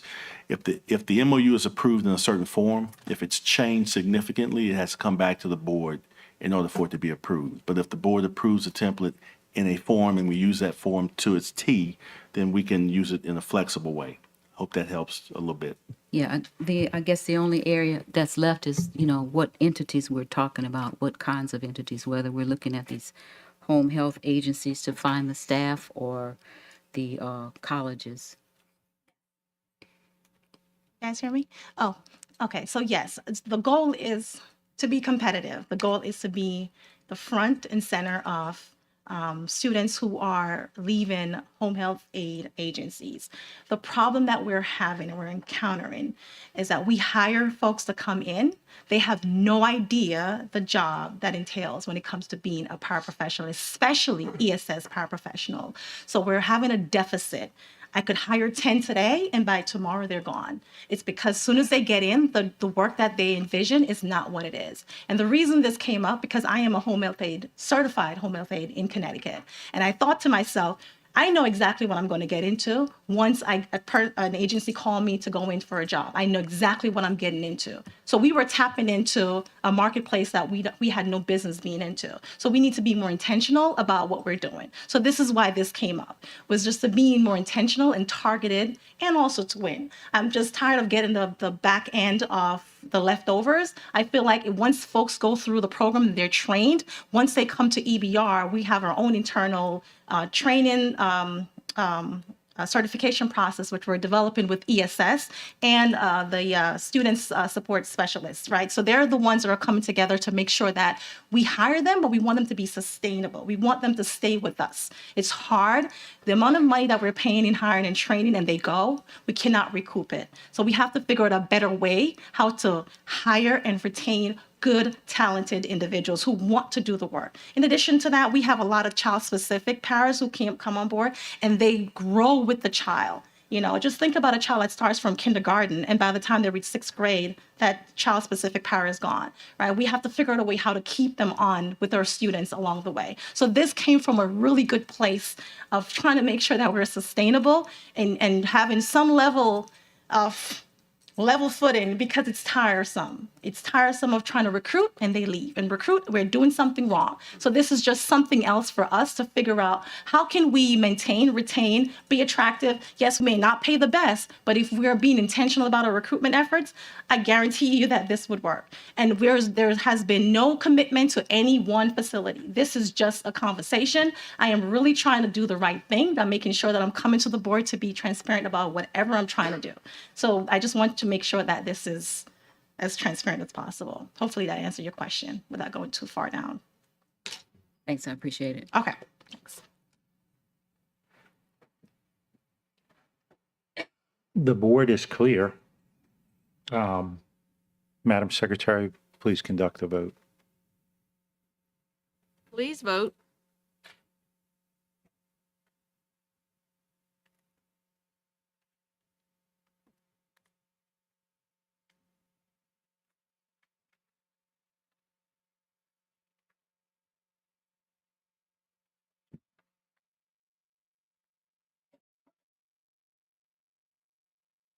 The motion carries. The item is approved. We now move to G, the consent agenda. Mr. Howard.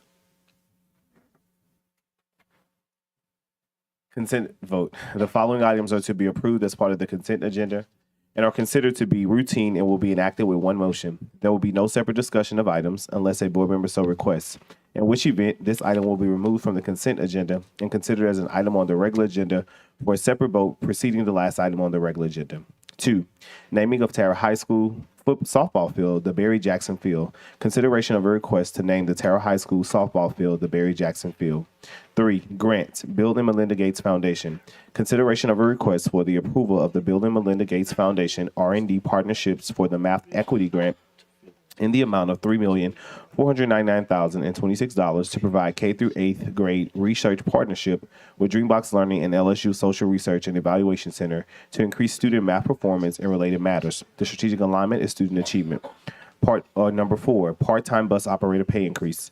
A consideration of a request for the approval to increase the part-time bus operator rate from $10.50 per hour to $13.29 per hour to create recruitment opportunities for internal and external candidates to fill the 62 bus operator vacancies. Strategic alignment, operational excellence, and exemplary customer service.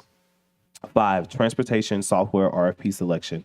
Consideration of a request for the approval of the recommendation of the committee for the selection of Trip Spark as a provider for bus transportation software and to authorize the superintendent and general counsel to negotiate and execute a contract. The strategic alignment, operational excellence, the funding source is the general fund. CMAR selection, Barmel Middle Site. It is a consideration of a request for the approval of the recommendations of the CMAR Selection Committee of Lemoyne Luster Group to provide construction management services for the Barmel Middle Site. The strategic alignment, operational excellence, funding source, tax plan. 7, RFQ, architectural design consulting services, Baton Rouge Center for Visual and Performing Arts. It is a consideration of a request to authorize staff to issue an RFQ, request for qualifications, to provide architectural design consulting services for Baton Rouge Center for Visual and Performing Arts Elementary School. The strategic alignment is operational excellence, and the funding source is the tax plan. 8, RFQ Energy Management Services is a consideration of request authorizing staff to issue a request for qualifications to seek proposals to provide energy management consulting services. The strategic alignment is operational excellence. The funding source is tax plan phase 4. 9, Professional Service Contracts Federal. Consideration of a request for the approval of a professional service contract between the East Baton Rouge Parish School Board and the following: Lexio Learning Systems, LLC, in the amount of $318,260 to provide professional development to improve literacy development. The strategic alignment is student achievement and employee development. The funding source is the Comprehensive Literacy State Development Grant. B, City Year, in the amount of $115,000 to provide instructional support, strategic alignment, student achievement, funding source, ESSER 2, Action 2. 3, SPED Strategies, in the amount of $27,000 to provide exceptional student services, professional development, strategic alignment, and student achievement. The funding source is IDEA 611 and IDEA 619B. D, Associated Professional Education of Louisiana, APEL, in the amount of $48,000 to provide mentor training and certifications. The strategic alignment is employee development. The funding source is ESSER 2, Action 2. 10, Professional Service Contract General Fund. Consideration of a request for the approval of a professional service contract between the East Baton Rouge Parish School Board and Manship Theater in the amount of $41,206 to provide tickets and fees associated with various tour productions. The strategic alignment is student achievement. The funding source is general fund. 11, Contract renewal. The City of Baton Rouge Adult Education EBR Prison. Consideration of a request for the approval to renew a contract between the East Baton Rouge Parish School Board and the City of Baton Rouge in the amount of $134,110 to allow the East Baton Rouge Parish School System Adults Department of Adult and Continuing Education to continue providing adult education classes and HISET testing for inmates at the East Baton Rouge Parish Prison from January 1st, 2023 through December 31st, 2023. The funding source is City of Baton Rouge grant. 12, policy JGCDA is a consideration of a request for the approval of school board policy JGCDA.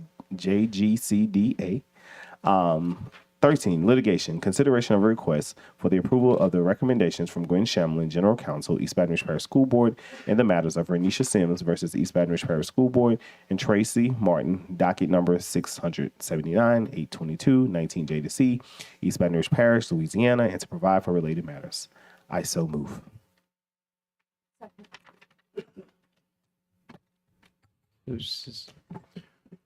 So before we go any further, I do want to note to the board and to the public that the president and the vice president are now absent from the meeting. Per policy, the superintendent runs the meeting in the absence of the president unless the board would choose to select a president to serve temporarily for this meeting in that spot. If there are no objections, the superintendent can run the meeting. No objections? Okay. So Dr. Narcisse, since we're on the consent agenda, generally at this point, you'd ask if any board members would like to pull any items from the consent agenda. Is there any items that like to be pulled from the consent agenda? Yes, Board Member Lannis. Item 5. Item 5. Any other items? Yes, items 6 and 7. 6 and 7. Board Member Jackson. Any other items?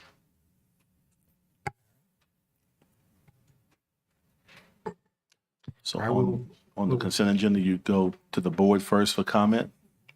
So go to the board for comment.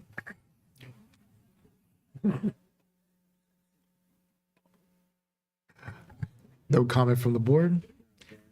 Oh, Darius, there we go. Oh, I can't see it. Okay.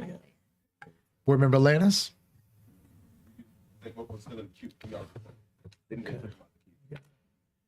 Yeah, my screen doesn't click through like that, so.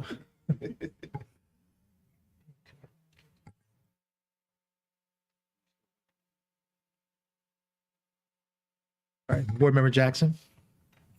I just wondered if Mr. Jackson was present for Terre High softball field. Just wondered if he was present. No? No, okay. Okay, thank you.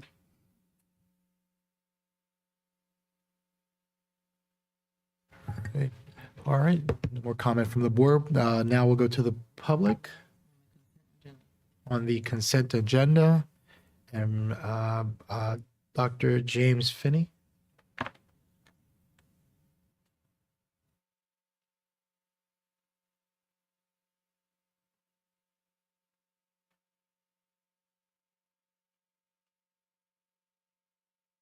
Thank you. Please confirm which items are pulled so I save those comments.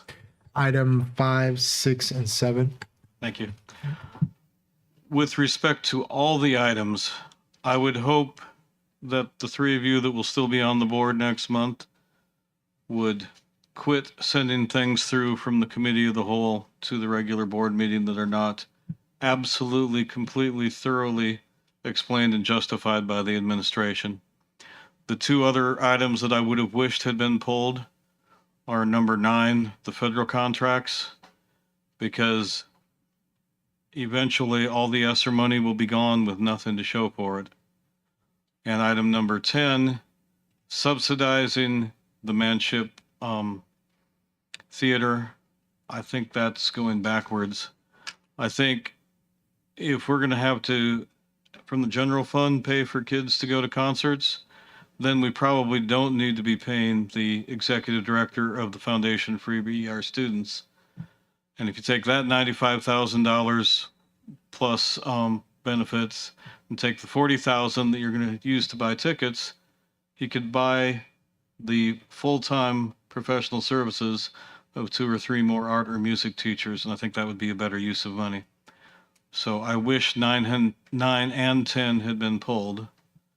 And going forward, I would hope the board members insist on better explanations from the administration. Thank you. Thank you, Dr. Finney.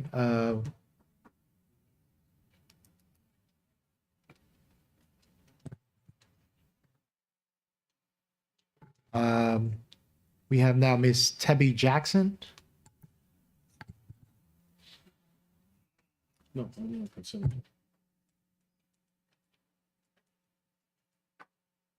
Good evening again. I just want to talk about the money.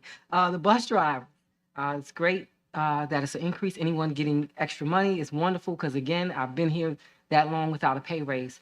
But I hope that the 8% pay raise that you speak of includes everyone across the board, including the bus drivers, because we need them. It's a shortage not only here, it's a shortage in my parish, it's a shortage in almost everyone's parish. So if they can be included as well as other support staff, that would be wonderful, sir. Have a great evening.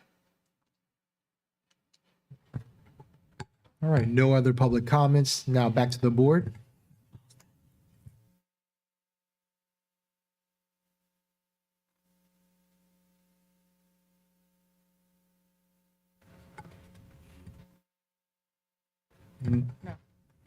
No other comments from the board. Madam Secretary? Do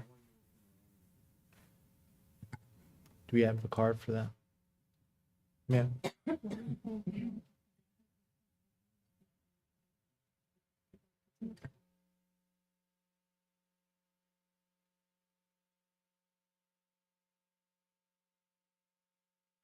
Hold on one sec. We're just going to pull the card. Yep.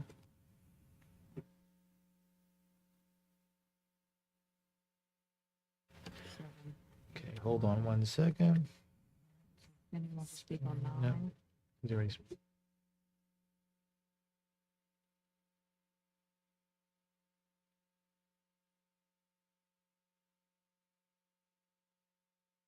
Okay, I think we got through.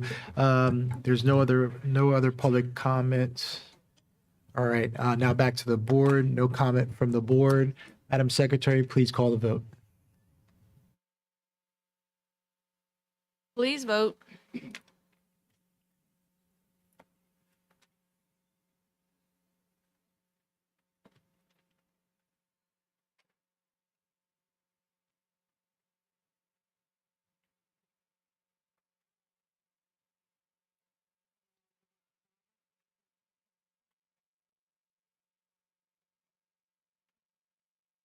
Ms. Dyson. Ms. Dyson.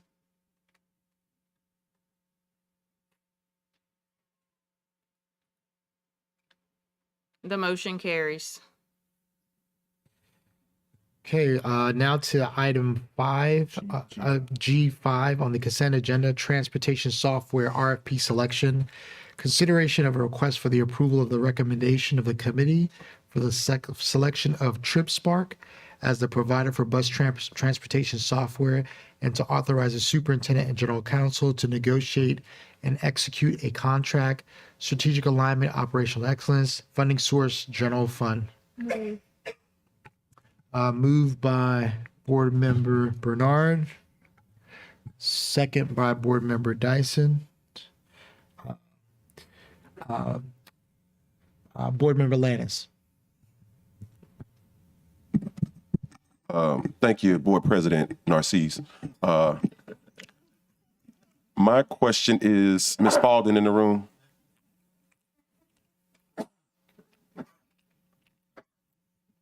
Doing an okay job, by the way.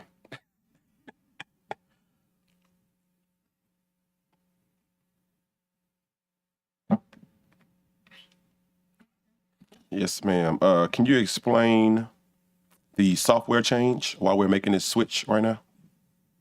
Let me call up Mr. Jordan Clemens. He can explain better.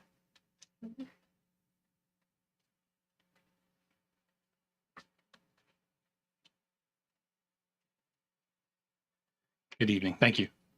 I'm Jordan Clements. I'm a director of procurement for the district. Yeah, so this RFP was issued back in June of this past year.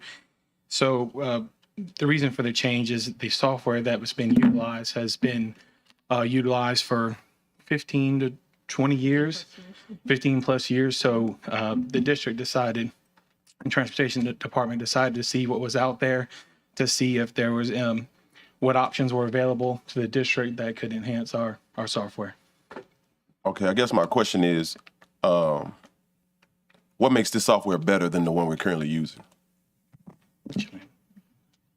So the current software is antiquated. The routing system does not have the correct streets that are currently within the system, within the city. And the software that the parents use, VO Now, will be upgraded as well. So parents will be able to follow their students directly without the transportation department having to enter those changes, because we'll have 5G and we'll have RFID that will track the students. And so it's just better software. The other software is older, it's antiquated, it doesn't, it's not as accurate. It doesn't allow the department to have as many efficiencies. And so the current software is just going to serve the department better. So we use this software for 15 years. It's an antiquated 15+. system. Yes. Okay, okay. So this is a much needed upgrade and change. Much needed. Okay, I can appreciate that, especially the fact that we can now track students, which helps us in terms of liability, but it also gives the parents that sense of security that their child is safe while they're on the bus. And I can appreciate that. My last question would be, does this make the job easier for our current bus drivers that we have? It will definitely be more accurate and more timely and more efficient. Okay, thank you. Board Member Godet.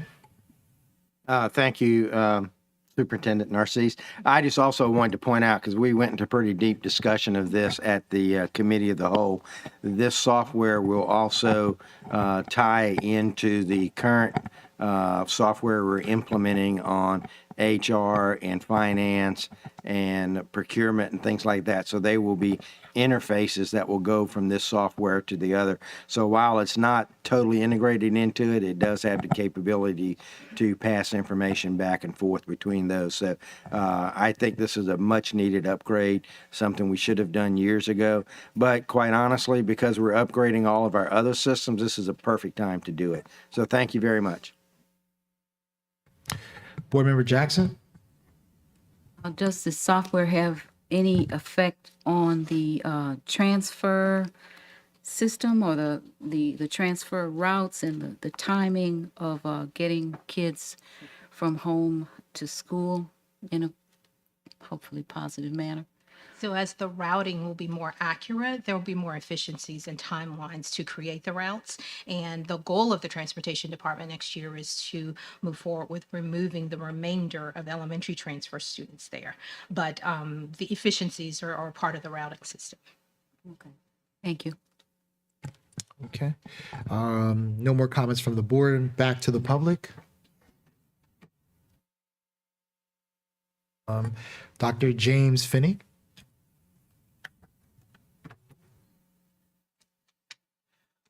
Thank you.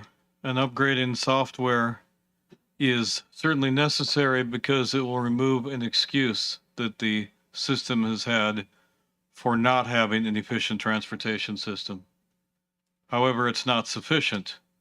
So what needs to come with this software is a commitment from the administration to try to offer every student at every school every day the opportunity for a safe, direct bus ride to their school. So I would hope the people power follows the software and that there's a commitment from the administration and the board to encourage bus ridership rather than actively discouraging it like they did before this school year. Thank you. Karonda Corley.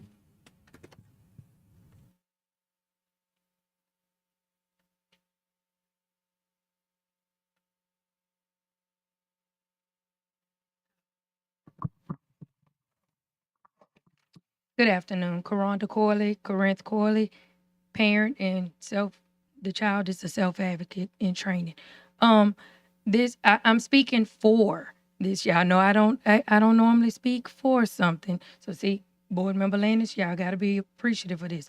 I actually like this software. I've had the opportunity to see it in action, and it is something that is very much needed.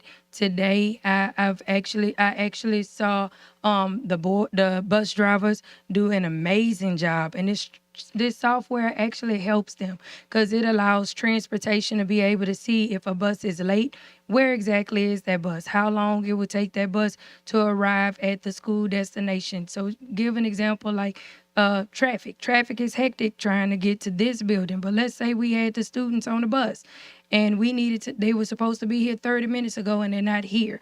We could actually let the families know, hey, they're stuck on College Drive and they'll be here in about 10 minutes. It is just that specific where it can show you their exact location. It lets you know if stops are being passed up and what stops are the actual stops for the students. So I do think that this is a program that we should use, that we should keep, and I do think that we should actually try to find a way to have some type of software or programming to actually be able to communicate with every system throughout our school system. So like for example, this software could act if a bus is going to be late. It can let child welfare know that, hey, all those kids that are assigned to that bus will be late, so do not give them a tardy. That is an excuse lateness due to whatever is going on with transportation, etc. And I think that this would be beneficial because it would prevent our families from going into truancy. As you know, truancy is something that is impacting our students all the time, and it also is an unnecessary expense on the families. So I just really and truly think that we will be getting our money's worth by actually having the software and having this software be able to communicate with other departments so that we can actually prevent unnecessary expenses on the families and prevent litigation. And of course, I'll be back on litigation in 33 seconds. Thanks. Thank you, Ms. Corley. No other public comments. Now back to the board. No comments from the board. Madam Secretary, please conduct the vote. Please vote.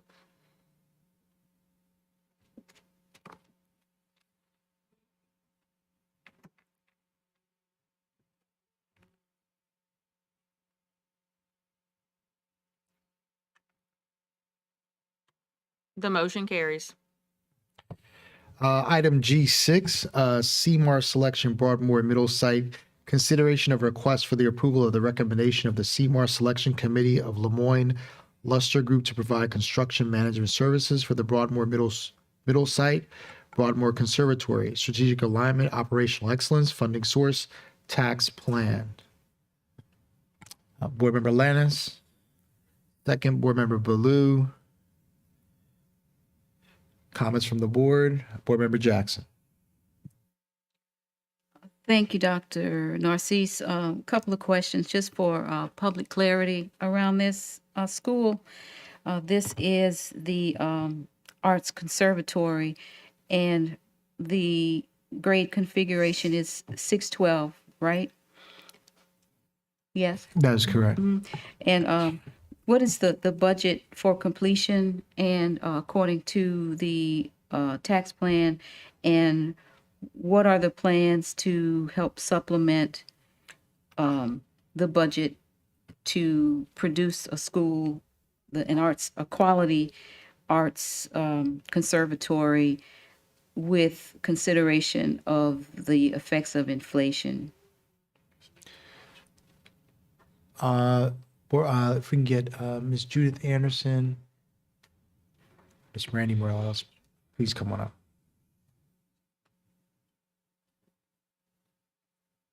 To answer your question about the budget, we are just under 10 million for the construction budget for the renovation. In terms of the steps that we're taking to address budget, you're gonna. So we're meeting in-house tomorrow to talk about budgetary, talk about program for the building, what is needed, what is going to need to be done. The CMAR selection process is to pick the construction manager at risk for this so that they can help us work through this design phase to say, hey, okay, what work needs to be done to the building? How much money do you have? What is the price that it looks like to do this kind of stuff? which is also why we're meeting in-house tomorrow again to talk about curriculum. Because the conservatory is a bit different than a normal K-12 school. You know, it's not just classrooms, it's dance rooms, it's theaters, that kind of stuff. So we're trying to figure out with the money we have, what can be done and what needs to be done to even move us into that building to start with. We're also investigating other outside sources of funding to see what might be available. Is there maybe partnerships or something that we can do if there's additional monies needed? So that's part of your conversation in some upcoming meetings. Yes, ma'am. Okay, I just wondered if there were any ideas on tap at the moment, but from what you're saying, there are none. That's for the future. Mhm. Okay, thank you. Board Member Dyson. Yes, I just wanted to get clarity for the viewing audience and the public. So this is in addition to the architect. This is not in place of we've already chosen the architect, and they're going to be involved in these discussions as well. So it will be a joint effort, correct? Correct. Thank you so much.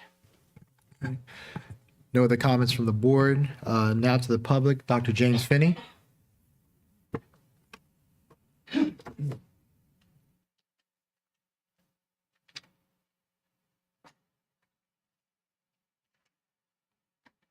Having a dedicated arts high school 4 blocks from a high school that already has a strong arts program is a really bad idea. Spending 10 or 11 million without a plan for the program and no master plan for facilities is also a really bad idea. You're off schedule in every other component of the tax plan. Nothing will be lost if you defer this for 1 month and hear from the new board.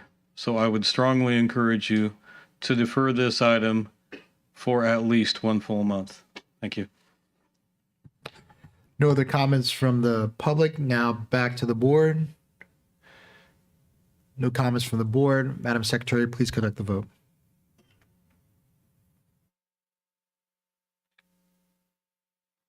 Please vote.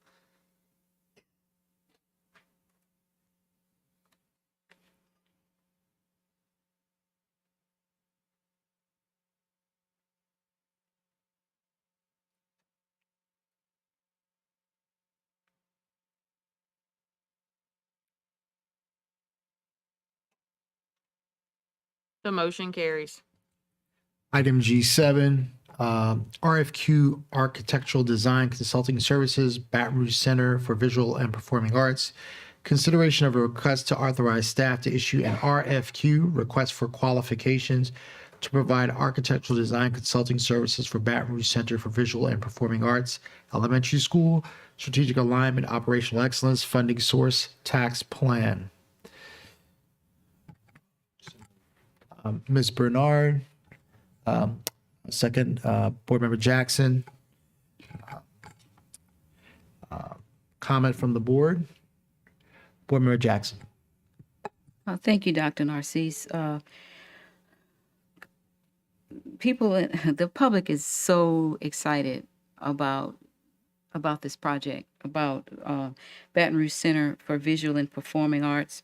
And at the same time, they have a lot of questions around how that Reimagine proposal affects the future of Baton Rouge Center, especially with regard to the timelines and the information around the Reimagine says one thing, and the tax plan for BRCVPA is for an elementary school.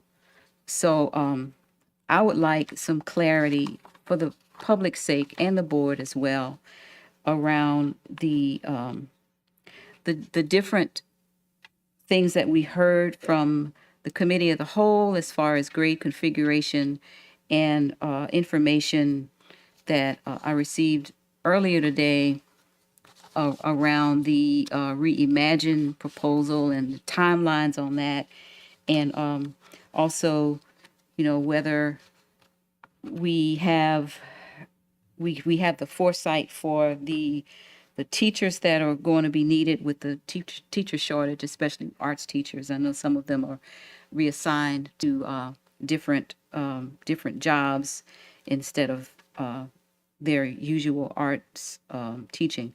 So can we address this? Can we make this clear to the public, especially for the parents at Baton Rouge Center and at Flame? And of course, they're also wanting to know how the parents and teachers will be incorporated into any plans, especially if we're looking at doing something new and different that is not in the tax plan that we voted on.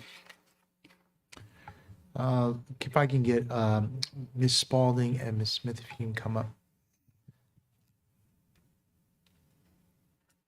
If you can clarify for Board Member Jackson, just what the expansion will be at BRCVPA. Yes.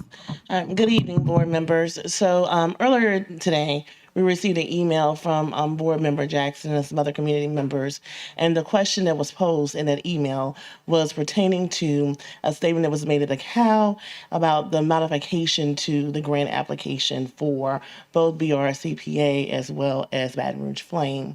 And we were able to confirm from Ms. Jackson and the community member that we submitted an amendment for the grant application to the state to change our request to expand the number of grade levels and only to increase the number of seats at grade levels pre-K through 3 at each one of the schools. And that was approved by the state on November 16th. So that is the clarification that was requested earlier today.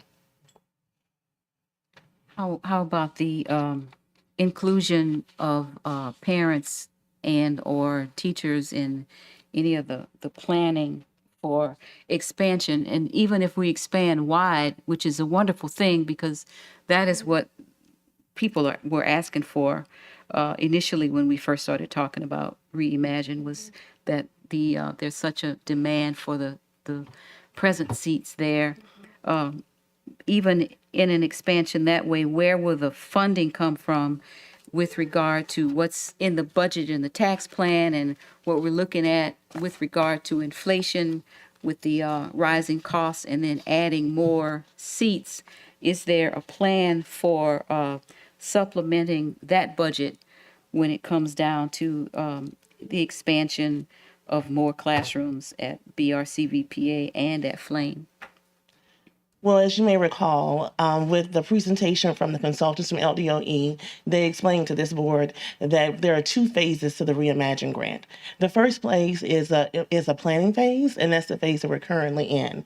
And then there's a second phase that comes with additional funding, and that's the implementation phase. So the purpose of the grant would be to give us additional funding to support those efforts and those priorities that we have defined in our grant application. So that's where the additional funding would come from. I also have Dr. Bethley here, who has been working and managing the project, and any fiscal matters that you want to address specifically, Dr. Bethley will be happy to address.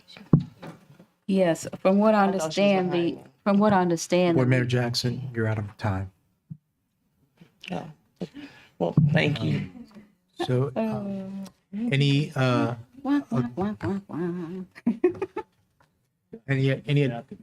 staff, you did have something, one more thing you wanted to clarify for the board? I'm on the queue now, and Yep, Board Member Gode. Yes, can you clarify? So I'm inviting Judith Anderson from CSRS Tillage, who's our program manager. She can speak to your questions that you were asking Board Member Jackson related to supporting the staff and parents related to the design build, please.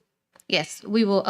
We can absolutely do some community engagement with the faculty, staff, community, parents, and even the students. With the architects that are selected, we could have workshops where we basically hold design charrettes, where we can gain from them what's important for the school and how it functions and operates, and just to have some involvement so that they feel that they have some input into what the outcome will be, as what it looks like and what's there. So we can absolutely do that.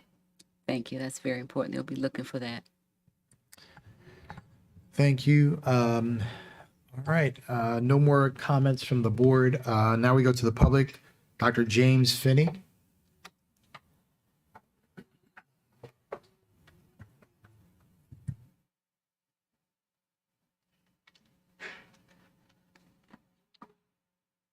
Thank you. Anybody who was not fortunate enough to get a seat at that school and lives in the neighborhood and has the misfortune of driving down Acadian Thruway in the afternoon might take issue with the concept that you're going to put more students on that campus. That sounds like a really bad idea. And I would, with this item, encourage deferring it for a month to let a new board weigh in on whether it makes sense to stack all the magnet kids within 2 miles of each other, right down the row from Acadian Thruway to College Drive, as opposed to putting some other magnets sprinkled around the school district. I'm sure Ms. Dyson may have an opinion on that. So I would strongly encourage you to defer this, rebuild the school, sure. I mean, if you want to do an RFQ, but I would hope that the administration doesn't take that as assuming that this train can't be turned around and put on the right course, because putting more students on a campus that you already don't allow students to walk to and you don't have a traffic plan for is a really bad idea and a disservice to that neighborhood. So please defer this item. Thank you. Stephanie James.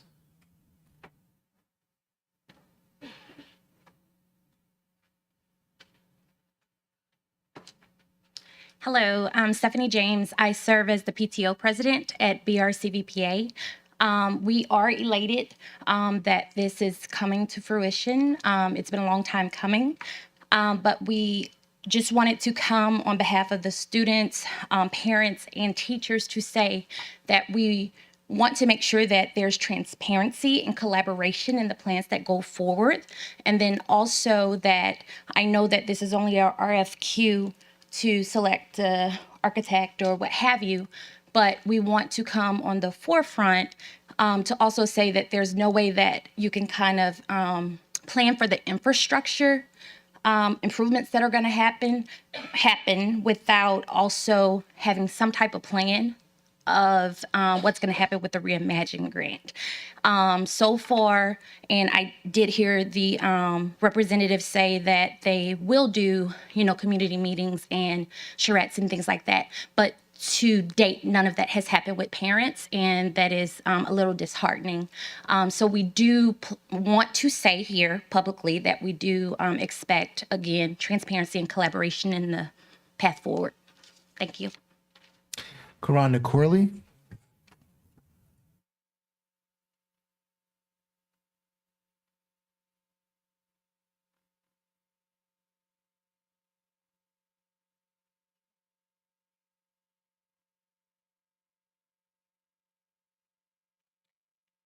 Karonda Corley, Corinth Corley, parent, self-advocate right here.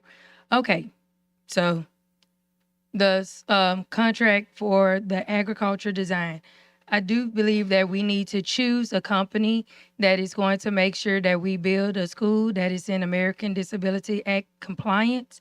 And so when I make the recommendation, my recommendation would be that you would actually consult with some national people that deal with individuals with disabilities. Currently, we have too many buildings that are not in ADA compliance, which makes it extremely hard for children and staff alike that have disabilities.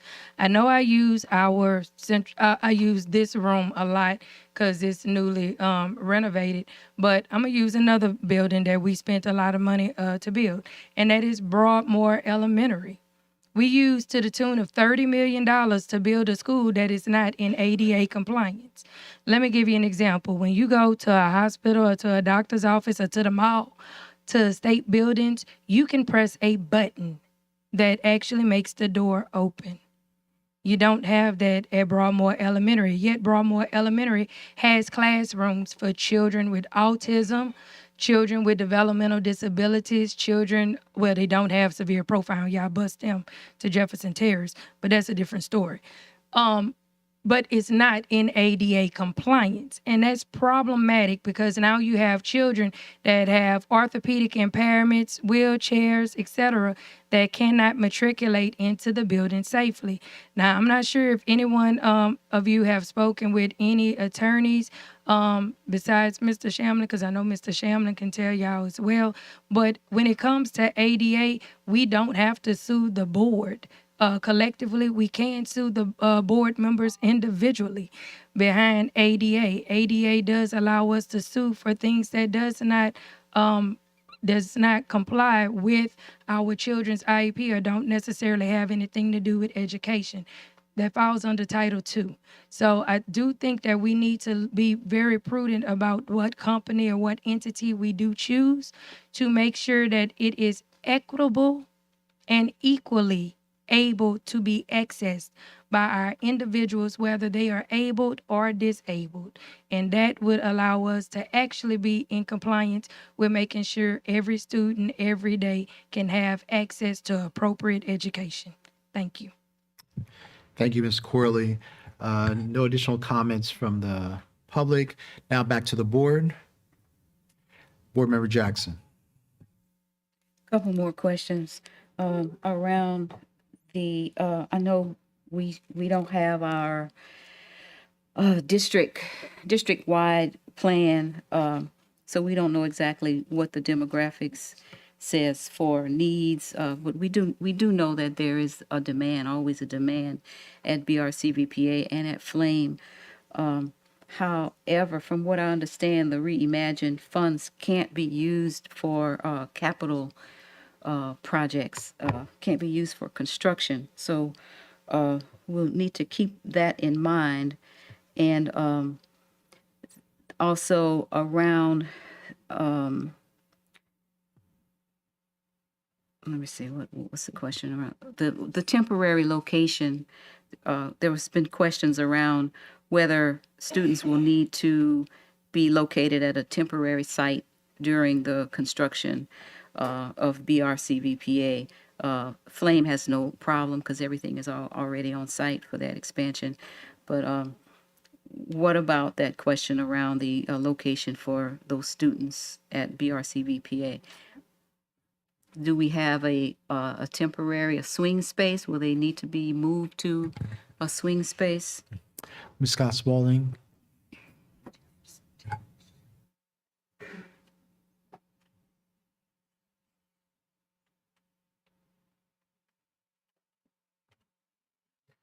Questions concerning swing space for BRCVPA? Yes, sir. We've looked at several sites. I have Mr. Randy Morales here, Chief of Physical Plant Services, and he can speak to you about the current location in consideration. So we've looked at a couple locations. We're trying to do site assessments. We've looked at EBR readiness. We've looked at Kenilworth, trying to see what buildings we have available and what kind of condition they're in, and also get a cost analysis to figure out what is it going to cost the district to occupy those buildings. Well, I'm sure that they do appreciate that information, and I'm sure you'll have more in the meetings that are coming up in January or in February at both of those schools. So I appreciate it. Thank you. Right. Thank you. No other comment from the board. Madam Secretary, please conduct the vote.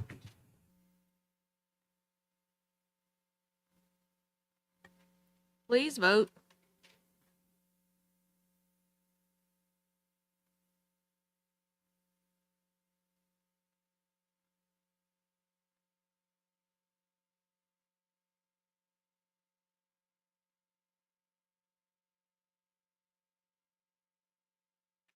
The motion carries. Item H, new business, superintendent's evaluation. Discussion regarding the results of the superintendent's performance evaluation for 2022. The superintendent has requested that his evaluation occur in executive session per policy of the board. Requires a 2/3 vote. First, a motion for a second and a 2/3 vote. So moved. You move? Yeah. Moved by Ms. Bernard, seconded by Ms. Dyson. And a 2/3 vote of those members present is 4. So we'll let we'll allow the board to comment first, go to the audience and back to the board. No comment from the board. Now to comment to the public. Dr. James Finney.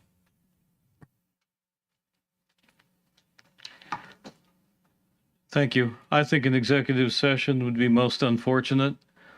And as the chief executive of a large employer that touches every part of the community, I think it would be entirely appropriate for the public to hear what the board members think of your performance.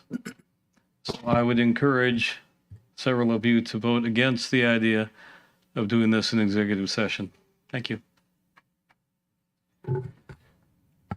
No other comments from the public. Now back to the board.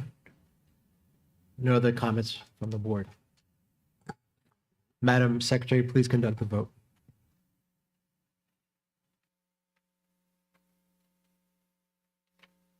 Please vote.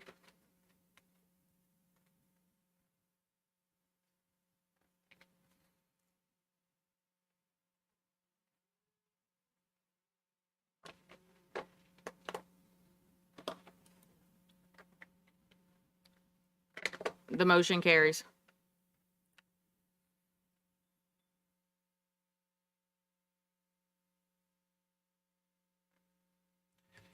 We'll convene to executive session and return after.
Okay, we will resume.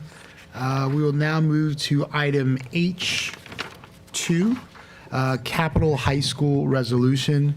Consideration of a request for the approval of resolution authorizing the superintendent and general counsel, subject to further legal review, to take all necessary actions to establish a Louisiana nonprofit organization for the benefit of Capital High School. I have a motion. Board Member Lannis, second by Board Member Godet. Public comments from the board.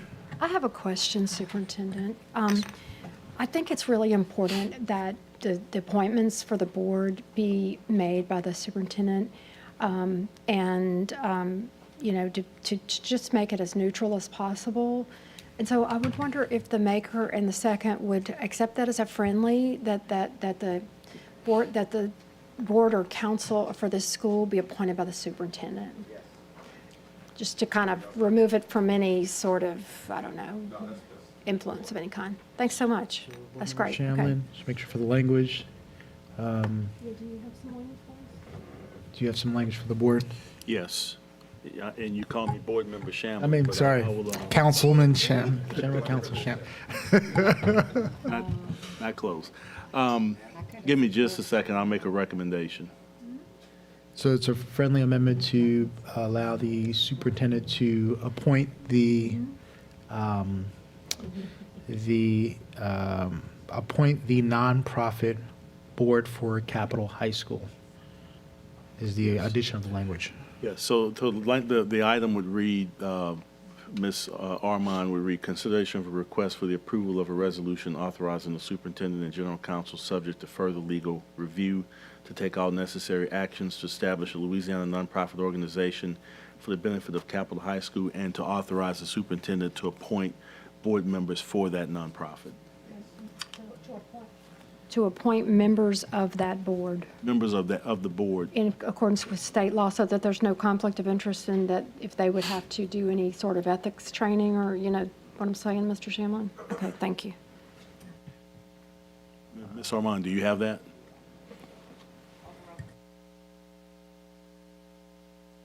To appoint members of that board in accordance with state law, or in compliance with state law.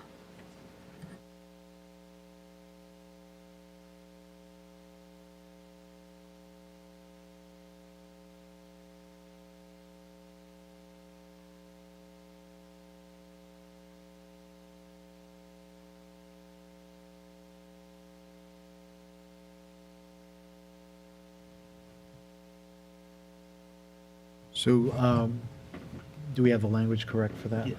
All right, well, you want us to read it again? Yeah, Ms. Armand. Ms. Armand? A friendly amendment to consider the request for the approval of a resolution authorizing the superintendent and general counsel, subject to further legal review, to take all necessary actions to establish a Louisiana nonprofit organization for the benefit of Capital High School, and to authorize the superintendent to appoint members of that board in compliance with state law. Is that acceptable? Friendly amendment? Okay. All right. We'll have comments from the board. Board Member Baloo. Board Member Jackson. Can you give us a little background on the purpose of the resolution, since this is something that we've not done before, and in bringing Capital High back, we're excited about bringing Capital High back, and we'd like to know a little bit more about the resolution, why we want to do this. Yes, Board Member Jackson. Counsel Shamlin. Yes, ma'am. So the members of the board, Special Counsel Dennis Blunt, who's here tonight, he'll come up, but I'll start by saying that the superintendent challenged council to look at options to address the Capital High facility needs. As you know, Bessie voted to return the school to the district, and we're working out the stipulations in terms of that final return, but the facility needs are still out there and still a requirement for us to address. One of the ways we do that is looking at the creation of a nonprofit to look at potential funding opportunities related to that facility. I'll let Special Counsel Blunt take us into any specific details because he's been kind of assigned this project to handle under my office. So I'll turn it over to him to give us a little further information. Thank you, Mr. Shamlin, Superintendent / Board President Narcisse, members of the board. This is an interesting project. I think there are several layers to working through how we handle both financing and management of capital as it returns to the district. I think there are plenty of models out there that allow a whole lot of flexibility in order to accelerate the process by which you, as best I can say it, build the plane while you're flying it, because it is going to take a considerable amount of rehab for a facility that has not had, the sort of upkeep that is required, and sort of consistent with what you have done with another school, another high school that you had returned to you. There are challenges to meet. The structure of this will be, could be the same, could be different. Embedded in the resolution is the opportunity to go either one of 4 different directions. And the nonprofit organization that we intend to create will give you maximum flexibility for quickly rehabbing the facility based upon a finance structure that allows quicker financing than something through the tax plan, or if there is opportunity to continue with tax plan financing of the rehab of the facility, that opportunity is there as well. But I think the long and short of where this goes is you'll have the opportunity to have either a wholly owned entity that EBR owns and operates and handles the construction separately of the facility, or you'll have an entity sort of like the EBR Foundation that is an entity related that you enter into an MOU with that actually will handle the development, management, and operation of the school pursuant to an agreement with EBR. The long and short of it is either one will be an entity that is EBR operating, managing, and handling the financing of the school. This structure just allows additional flexibility to have it financed more quickly. Board Member Jackson? Yeah, I'm sure that the capital, the people in the capital area and all over the district will be happy to hear about that.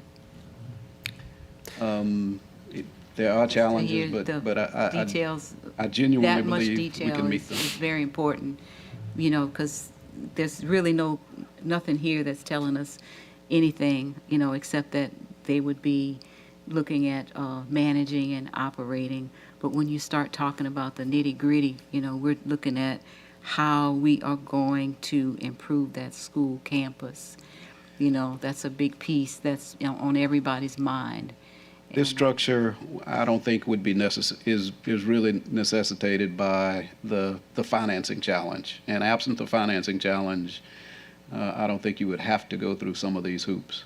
But this structure as proposed will, I think, give the flexibility to the board. And as the resolution, should you authorize it, as it outlines, you will have the belts and suspenders of knowing that prior to EBR engaging in the process, we will have all necessary, state regulatory, legal sign-offs.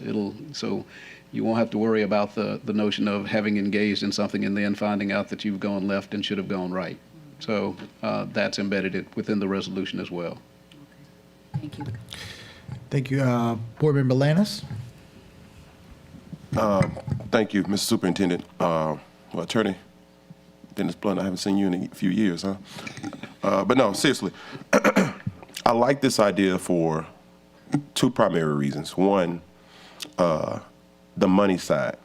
the district doesn't lose any dollars, that those dollars flow and come right back into our district, on top of the ability to enhance what's currently already happening on the campus. And two, given the complexity of what capital has dealt with in the past, this school needs the autonomy to be able to grow in their own space, and it has to be innovative. So I think that this is a good move. I think you did an amazing job helping us with this process, and I just want to commend you, Mr. Superintendent, for the idea.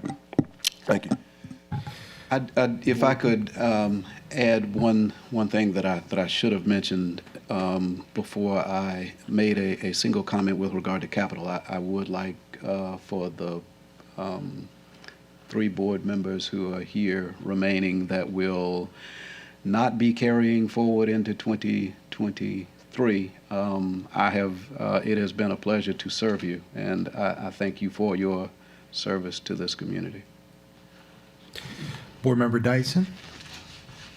Yes, I just would really like us to be very careful going forward. I would like for us to remember that we have to keep in mind our facility master plan.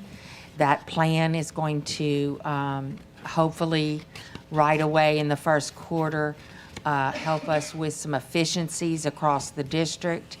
Also, we've got great need there, and we've done it once, and we took all the money that we used to call the summer project money and used it all for one project. And so there were there's a lot of deferred maintenance that occurred because of that, and unexpected things that come up with parking lots or different things that come up throughout this process, and then throughout our tax plan.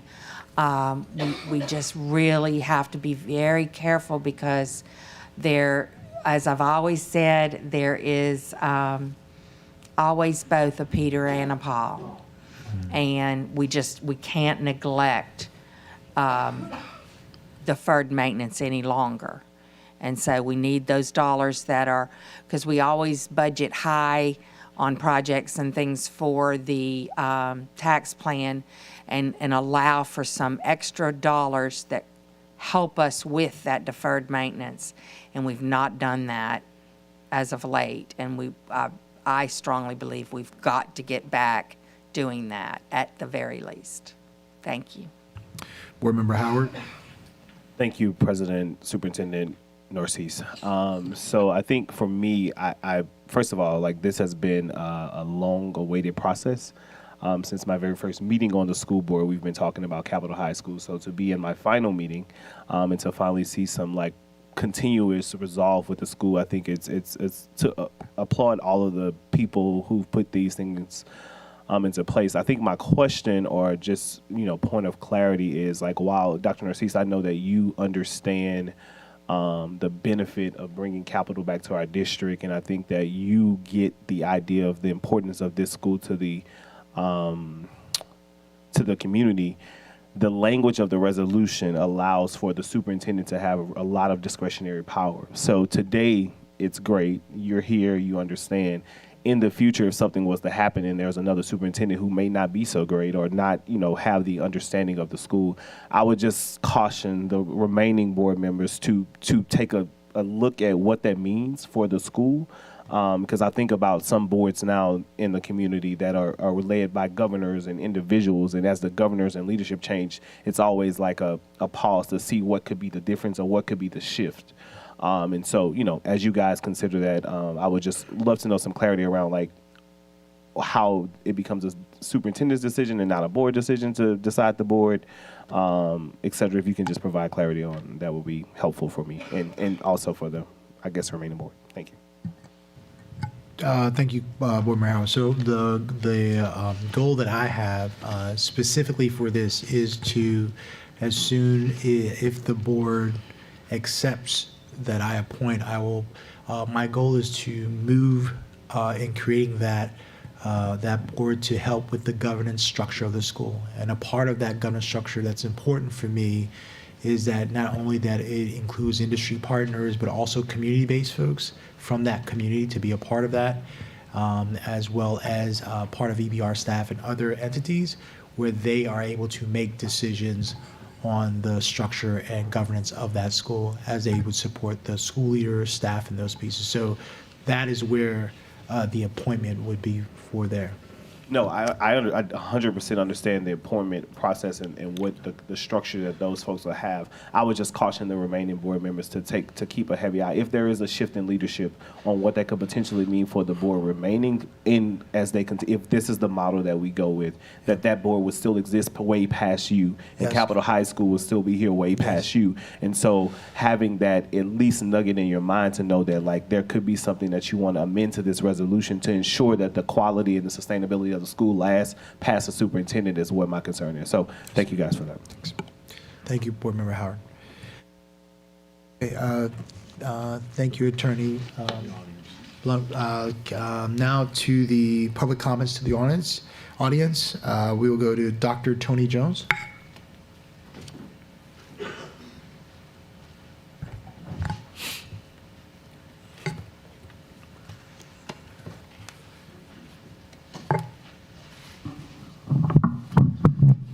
Good evening, everyone.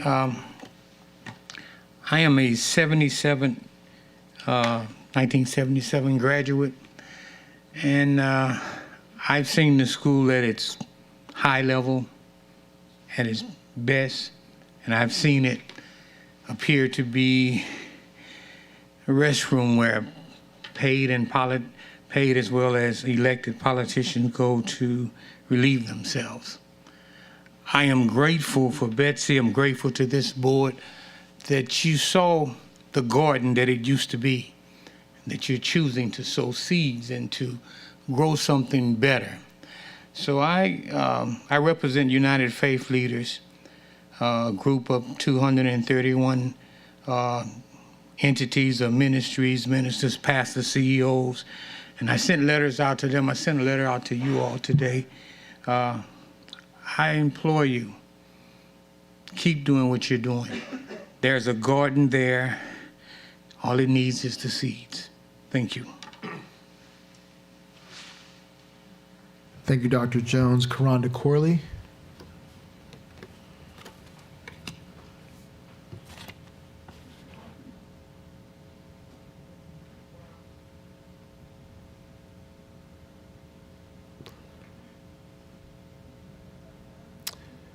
All right. We'll go to the next. Okay.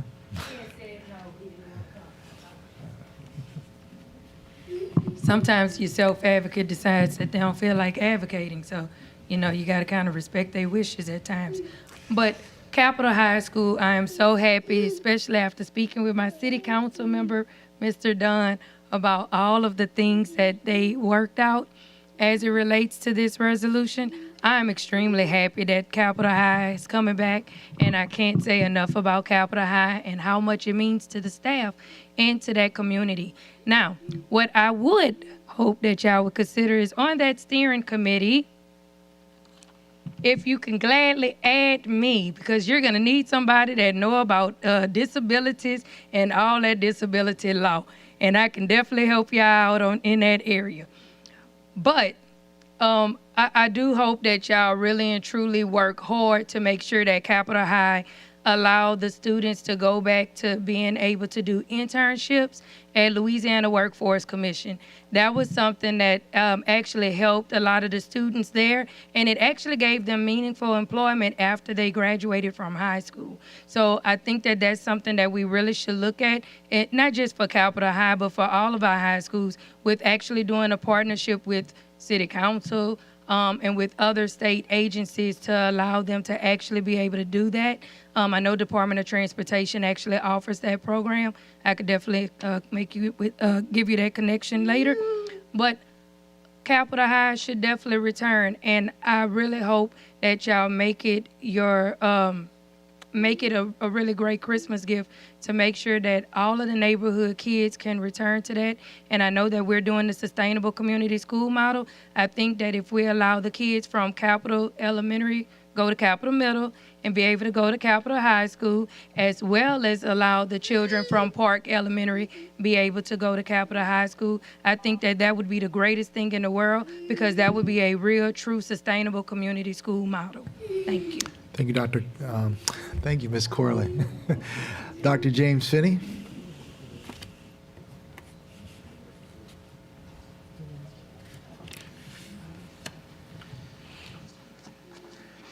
Thank you. The return of Capitol High to local control as a directly run local school is an excellent idea. The assumption that you have to do something special and weird and quite possibly illegal is a really bad idea. No matter how badly Dr. Narcisse wants some private company to come in and bulldoze the site, Red Apple Realty being likely in that conversation, and for you to forever owe them several $1,000,000 a year in rent, no matter how badly he wants that to happen, no matter how much he wants exclusive control to appoint an entire board and take your power away from you, doesn't mean it's a good idea. Let me be clear. Capitol High coming back to the local control is great. But it didn't work when 100 black men had it as their own special project 20 years ago, or however long that was. It apparently didn't work with all the attempts the state did to do something that was other than a local school board running it with employees of the local school board. I hate to say this out loud, but I have to agree with Woody Jenkins. He was very eloquent when he said that the board did a great thing when you accepted Estruma back from the state. It was a mess. You spent a lot of money, and you didn't need to create a ridiculous nonprofit to try to do stuff under the radar. Everything was done in a fully public, proper meeting. The people of Capitol High, please don't disrespect them so much that you force them to take a bad deal as the only way they deserve to have their own school back. They deserve to have a real public school just like any other neighborhood. There is nothing defective about that neighborhood that says the only way we can make this work is if we give all the control to the superintendent, let him pick a handful of people that will agree with whatever he wants to do. And for the love of all things holy, if you're leaving this board in another hour, do not support this and stick your successors with a really bad idea. Defer this till January, defer this till June. I don't see a real problem with letting the Capital Education Foundation, or whatever that current organization is called, operate it for another year under the same sort of arrangement they have with the state. I don't have the impression they're doing a horrible job. Please do not pass this bad idea. Thank you. Thank you, Dr. Finney. Barbara King.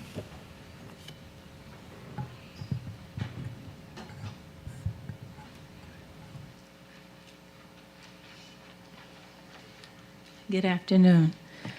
My name is Barbara King, and I'm with United Faith Leaders here representing all of my fellow workers.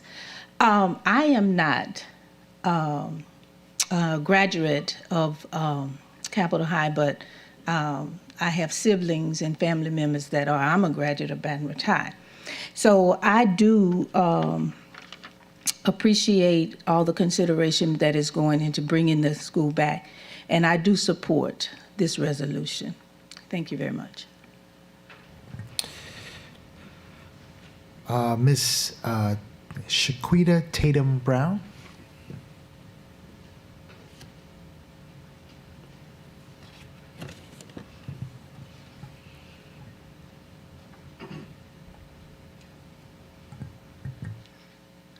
Good evening. I'm Shakita Tatum Brown, and I am in support of the resolution for a nonprofit organization to aid and support and bring capital back. I think it is needed and it gives the community a voice in the process. But I hope and pray you do not treat Capital the way you did Estroma High School. The district will tell you it's nothing they can do because Estroma is not under the tax plan. Well, the last time I looked, Capital is not under the tax plan either. It's like robbing Peter to pay Paul. Estroma has an auditorium that has not been renovated after 6 years. They have major leaks and the buildings on the campus have mildew and other projects that are not finished. I'm talking about things I've seen with my own eyes. When Estroma reopened 6 years ago, they started with displaced teachers, which are horrible, and they are still there. Estroma has an advisory board that's filled with political figures who seems like they are only worried about their name on the plaque that EBR put on the wall. My daughter went to Estroma for 3 years, and I couldn't take it anymore. So I took my daughter out of that school. Dr. Narcisse, I know that this didn't happen under you, but I want you to think about, and please be smart, and about Capita and do your homework. Thank you. Thank you, Mr. Brown. Mr. Jack Harrell.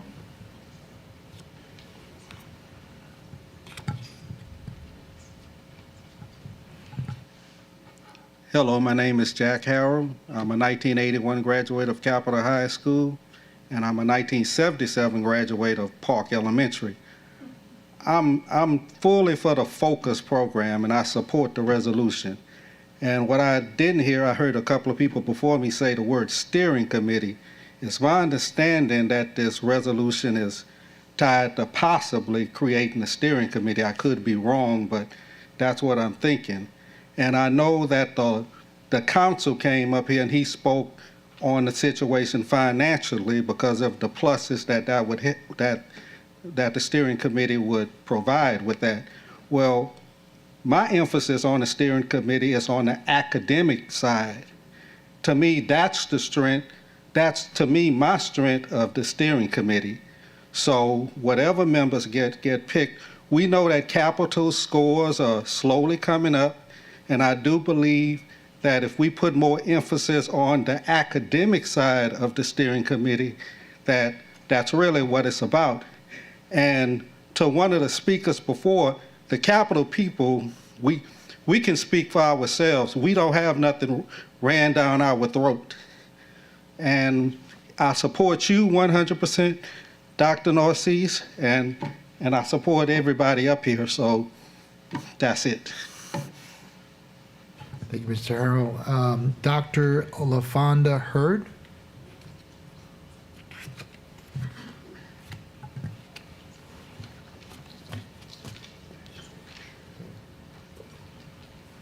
Good evening.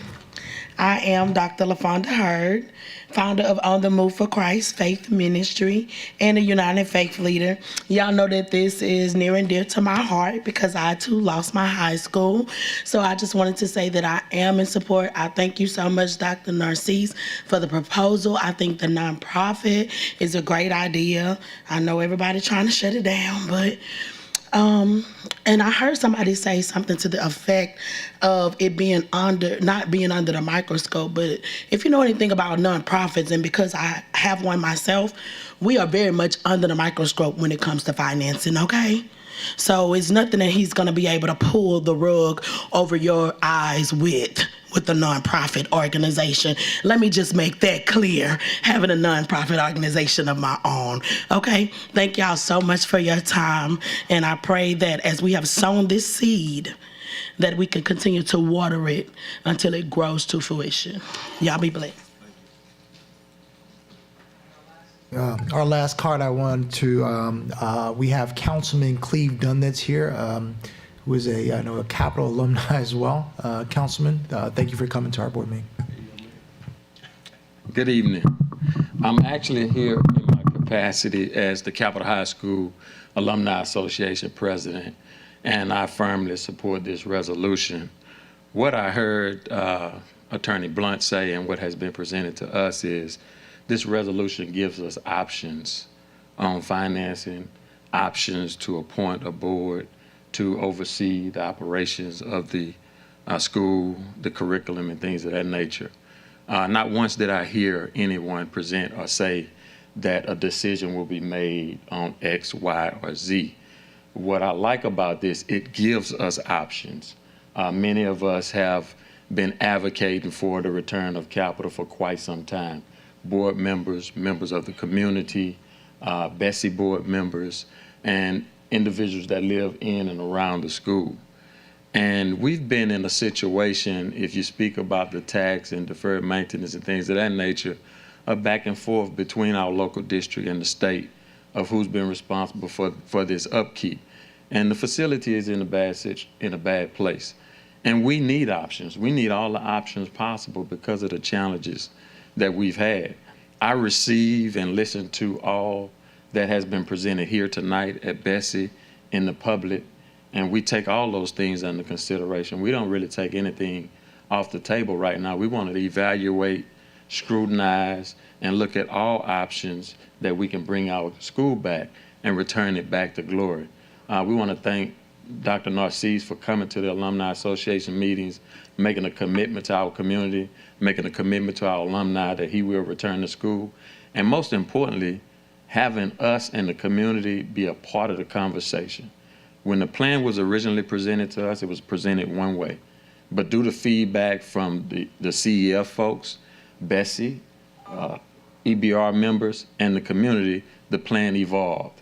And we want to ask you to continue that spirit of keeping all stakeholders involved, considering all information, and let's do this together, because this has truly been a team effort. Community, board, state, and local, and the leadership of our superintendent, Dr. Narcisse. Want to thank all of you board members. I know Woody was here speaking about you guys and this board returned Struma High School. Well, hey, you returned another high school as well back to the local district, and we thank all of you for that. Thank you. Board, I just want to, I noticed that the CEO of Baton Rouge General Hospital is here, Mr. Elgardo Tenero. I know that he's been heavily involved as well, and he also sits on the Park Elementary Board, which has made one of the biggest progress come back in the state of Louisiana. So, Mr. Tenero, thank you for coming. Yes. Dr. Narcisse and the board for supporting this project. This is a dream that I've had for many years in trying to figure out how we can connect the Mid-City Hospital and all the work that is happening on Florida with Acadian to to Park Elementary and to Capitol, and then connect that from a development perspective and a community development perspective with what's happening on Plank Road. On the other side of Acadian, we have a lot of facilities from Baton Rouge Community College. We have a nursing school. We also have a radiology tech school, and we need a pipeline of workers for the future of healthcare. So I believe that this is going to be a beacon of hope and development opportunity for all the folks who live in Mid-City, who live in North Baton Rouge, and so who live in the surrounding area. Like it was said before, it is we're building a plane while we're flying. It is not going to be perfect, but what we're attempting to do here now is build the framework, the infrastructure of the plane, so that as the opportunities come forward, we're able to take advantage of them. So we're fully in support of this. I've had earlier today, we had a couple of staff members that are helping me with that. Unfortunately, they had to leave. But if I could, share with you the enthusiasm of the staff of Baton Rouge General in wanting to partner with Park and with Capitol to develop, in essence, a new model of how we're going to partner with industry to make sure that these kids have an opportunity for their future as they mature. Another component that I want to mention is that we're not going to stop with just the high school and the elementary school in partnership with the general, but I also want to attack what's happening between ages 0 and 4 also in that community, and really make that as a potential medical home for the students, for the families, and for the teachers. So I'm super excited about this. Again, a dream that is coming true, and I appreciate your support and Dr. Narcisse's support for this project. Thank you. Thank you, Mr. Tenero. No other comments from the public. Back to the board. Board Member Gode. Yes, thank you, Dr. Narcisse. I just wanted to highlight, and Mr. Torino, I don't know if I pronounce your name correctly, but I also want just to highlight the fact that the outstanding job that was done at Park Elementary. Just, I'm an engineer, so I always look at numbers, but Park Elementary in 2019 had a 49.8 SPS. In 2021, they had a simulated SPS score of 46.3. And in the first year of that, now at a 61.1, so they went from an F to a C. And what I also understand is the enrollment in that school is up by, I think, 60 plus students. So I just wanted to thank you for the efforts that you've done into that. And this model can work and be a success. And I just want to, we don't celebrate successes enough around here, but that is a wonderful success. And I expect them to be a B next year. I can't take credit for that. I can tell you that my staff has been very enthusiastic in partnering, but it really, in terms of Park, it's the staff and the principal there have been so excited about the partnership. So it's just a team effort, and I think when you go and visit Park, you feel that energy. I want to say one more thing. There is a garden already at the Capitol. It's full of seeds, and they have been planted, and they're growing. And in fact, I went to visit and I got vegetables there the other day. So it's coming, and I think that we will see similar improvement in Capitol as all of this comes together.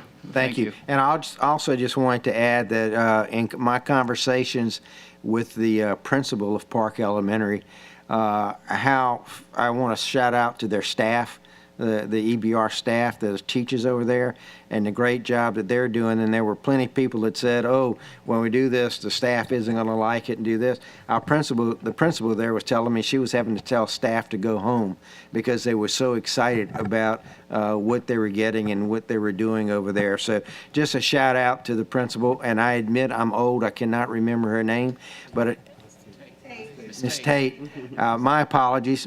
No offense meant, Ms. Tate, but to you and to all of your faculty and staff at Park for the great job that they're doing, and I want to see that repeated at Capitol. Thank you. Board Member Jackson.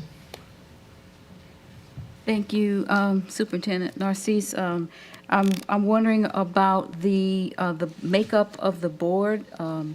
As far as I think what Ms. Bernard did was change some wording in that you would be choosing the members of the board. So I'd like to know what kind of makeup are you looking for? I'm particularly interested in the community piece being involved in that board. Do you have certain ideas about what kinds of positions that you'd be looking to implement there? Absolutely.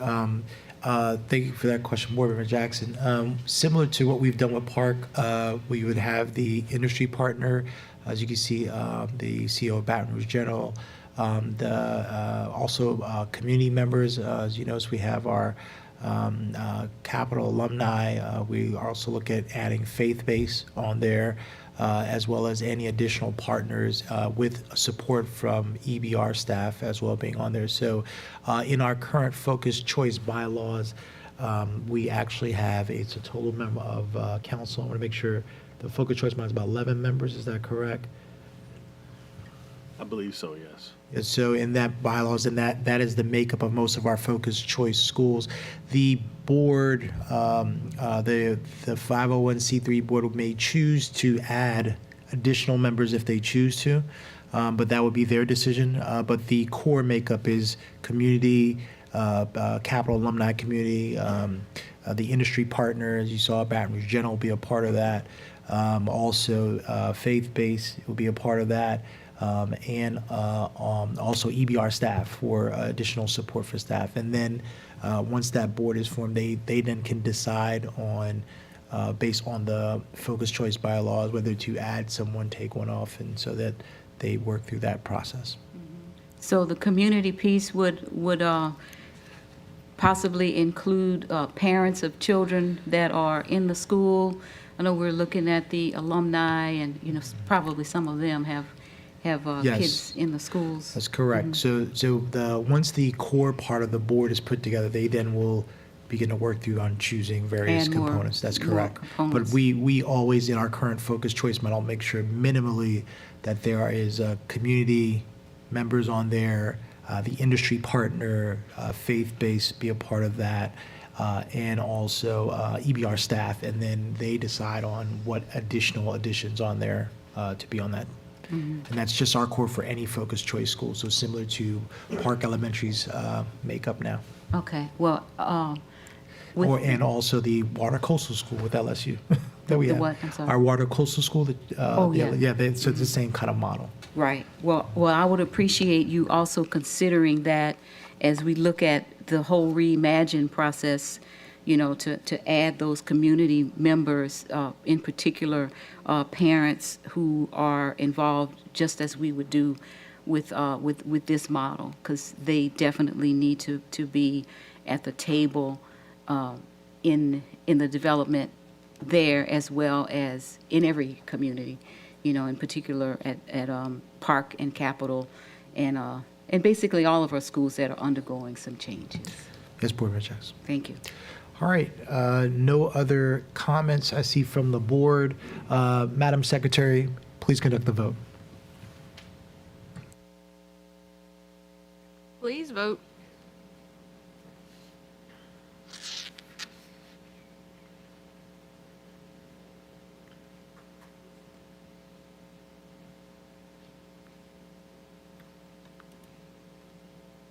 The motion carries.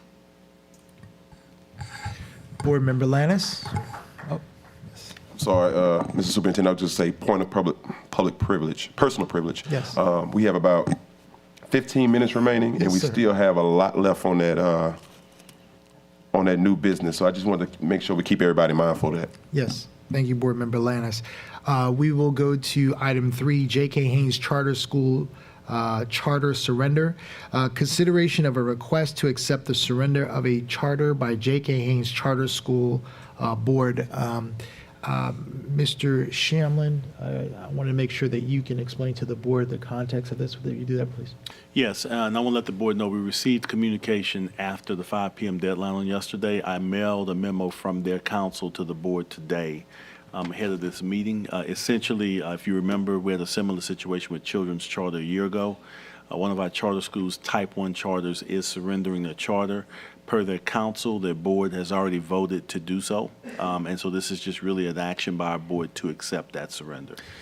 And if I could just add additional context to that, we have been in conversations with the J.K. Haynes board and their partners. I see the Haynes families here, where we discussed about becoming creating the first teacher school. We've been in communication with the J.K. Haynes school and board and discussed the proposal concerning that, and also in partnership with LSU and Southern University. I know I did think I saw some of the professors that were here. I think I do see Southern University, and I'll give them opportunity to speak. But the goal would be is that, and our discussion is that they would become a focused choice school. And in that focused choice school would become our focused choice teacher school. As many of you know, there's a pipeline shortage that has been happening around becoming a teacher school. We did a workshop on that. LSU and Southern, their deans and provosts, who I also spoke with the presidents of the university, were super excited about that. And we had the conversation with the J.K. Haynes board and other staff members, and we felt that this would be a great partnership to go in this innovative way, and we're super excited about that, and so that is where we are. But the board action would be to, they would surrender their charter, and then we will then bring the proposal for grade configuration at the next board meeting concerning this teacher school. And I also, so what we can do is I'll go through Board Member Lannis to see that you have on the queue. Well, we need a motion. Oh, do you have a motion? We need a Sorry. motion. Motion. You have a motion? Board Member Howard, motion. Is there a second? Board Member Lannis? All right. All right. Board Member Lannis? Yes, sir, and I'll be real quick. I just wanted to, because you already acknowledged the Hayes family, and I know this, must have been a difficult decision, but you're making the right choice, and I just want you to know, as from the district level, the J.K. Haynes name will not die. It will continue to live on, and we will continue to uplift that name all throughout this district. Thank you for everything that you have done. His legacy is still here, it's still breathing. As long as you are alive, as long as kids can go to that school, it's going to continue to be that way. Thank you. Okay. Go to, we can now go to the public. Let's see, that's item 2. All right, Karanda Corley.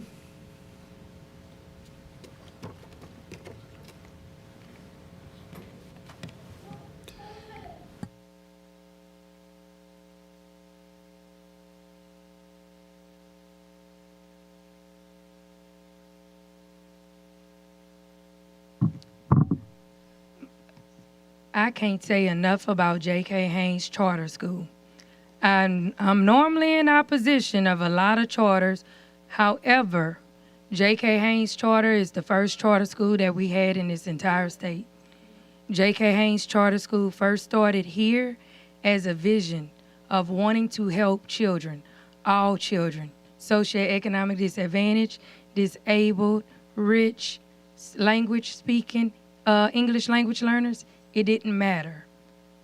Educating children was the focus and always have been. Helping the children and helping their families. This school started off on T.J. Jemison Street at First Mount Zion, and it moved to the old Hardin Elementary building. This school has been a phenomenal asset to the community and to the state. I would encourage you to do any and everything possible to make sure that J.K. Haynes Charter can actually continue to be the light in the community, in the city, and in the state that it has always been. This school exemplifies academic excellence to the extreme. If I could tell Ms. Haynes, both of them, I love them. And I love their school because their school is about making sure that everybody in the family can thrive. Helping every member in the family helps the child. And that's what's important. We talk about social emotional learning, but they actually show it every single day. I think that our school system can learn a lot from J.K. Haynes Charter School, but I think we just really need to put the funding there to help them. That school made sure that they had an actual garden to allow access to fresh food in an area that's a food desert. We need to continue to make sure that schools like that exist and continue to exist in our school system because they not only have the community partnership, but they also have esports. And we only have 3 schools in this entire state that have esports. J.K. Haynes Charter, Northeast High, and Southern Lab. So we have to keep schools like this that actually make a difference. I know that Mr. Howard and Mr. Lannis and I don't always agree on everything, but we agree on this. J.K. Haynes Charter is a beacon of light. This is something that we need in our community because every student, every day, their families, aunts, uncles, grandchildren, and everybody in between, including the dog, matter. And so we need to make sure that we keep them and give them everything and then some. Thank you. Thank you, Ms. Corley. I just want to clarify one thing. We actually have esports throughout the entire district. We're actually one of the leading districts of esports. So I just want to make sure we don't just say 3. So, but thank you, Ms. Corley, for that. We do need to, Attorney Shamlin, we need to make sure because we're at 8:52. Yes, so per district policy at 8:50 technically, we need to table this motion temporarily and entertain a motion to extend the meeting by 30 minutes. This will be the first time we've done this. If the motion succeeds with an affirmative vote, we return to the tabled motion and continue the meeting until 9:30. If the motion fails, we will finish the item that was tabled and then close the meeting. I'll Okay. Is there a second? Mr. Jackson, second. All right. All right, Matt, Yes, sir. We'll have to go to the audience as per motion. But So- I would just like to also make the comment that we have a couple of time-sensitive deadline items following this motion.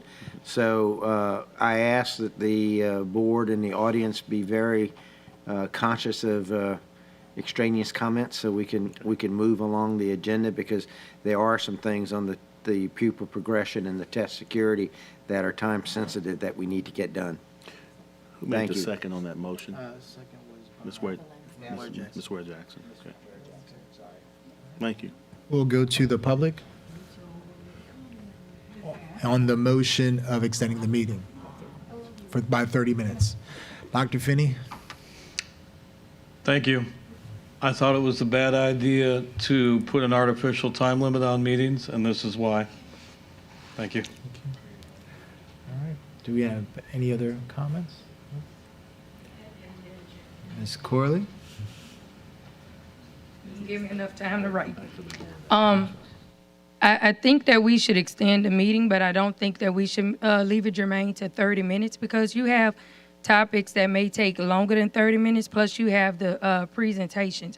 And trying to limit public input, that is going to be a violation of law, and then you will have unnecessary litigation, which I know litigation expenses is one of our presentations that'll be coming up. So you have to make sure that when we extend this meeting, that we do not try to limit the public comment, because then you're interfering with the public's right to actually provide thorough commentary on these topics as described in open meeting law and Robert Rules of Order. So I'm just telling you what I'll be the first one to file. Just go ahead and extend the meeting to just say that we're going to extend the meeting until we end it and make it maybe 45 minutes. I don't think our presentations are going to be 20 or 30 minutes. So if we can limit the presentations but not limit the public comments, then we would actually be in compliance with the law. Thanks. All right. So thank you, Ms. Corley. No other comments. Back to the board. All right. Madam Secretary, please conduct the vote. Please vote.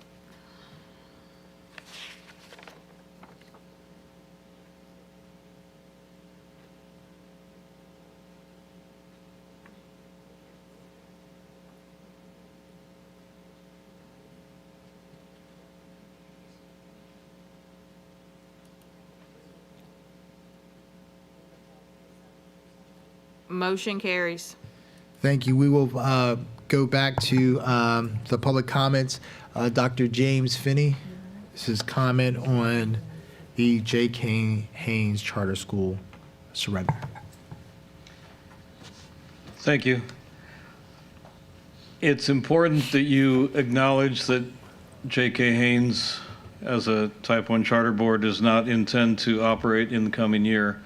However, their board has not legally met based on the fact that their last meeting was virtual, after virtual meetings are no longer legal.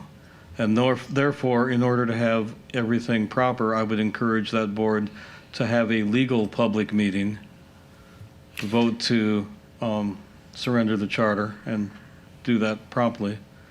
And I would encourage the superintendent and his staff to ensure that all charter boards under this administration's control start complying with open meetings law. And with respect to anything you intend to do with focused choice, I will be counting on seeing a copy of those bylaws and those 11-member committees, because when I asked for the focused choice bylaws, they didn't exist yet. I'm going to guess they really don't exist still, but I'm willing to be proven incorrect tomorrow. Thank you. Jean Dyer. Or Professor Jean Dyer, I should say. Good afternoon. My book, come here. Professor Dyer, you want to tell me you represent which university? Yes. Okay, Jean Dyer, Clinical Director for Residency, School of Education, Southern University. And I'm here to speak on having to approve the J.K. Haynes Focus School, and that we would be willing to work with them and LSU all along in promoting this project. Thank you. Thank you. Storm Matthews.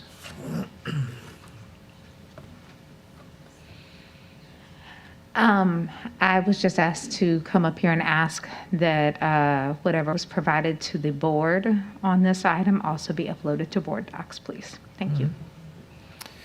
I have Ms. Kimberly Haynes, which I'd like to allow. I just want to make sure, Ms. Haynes, one more thing. Is there a professor from LSU, anyone from the LSU side here? I think I saw some folks before. Okay, all right. All right, Ms. Haynes. Good evening, Kimberly Haynes, the current director of J.K. Haynes Charter Schools, Inc. I just want to say on behalf of the board of directors, our faculty and staff, administrator, and our scholars, we are excited about this next venture.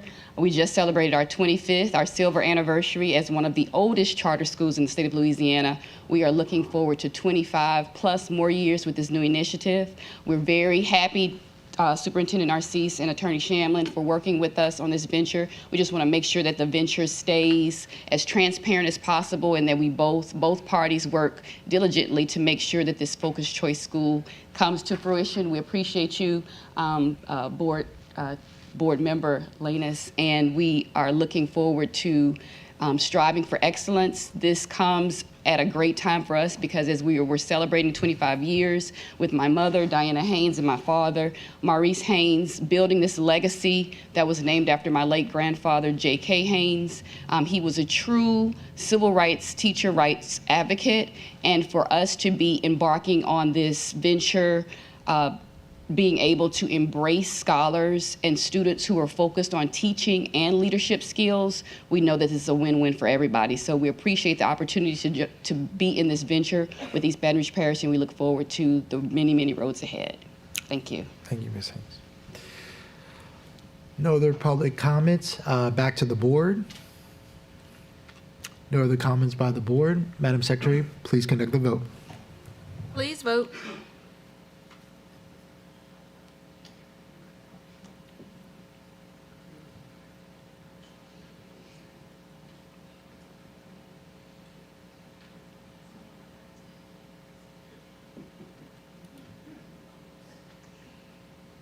The motion carries.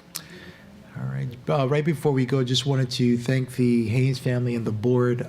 This is going to be, we think, tremendous for this community to have a school focus on the teaching profession.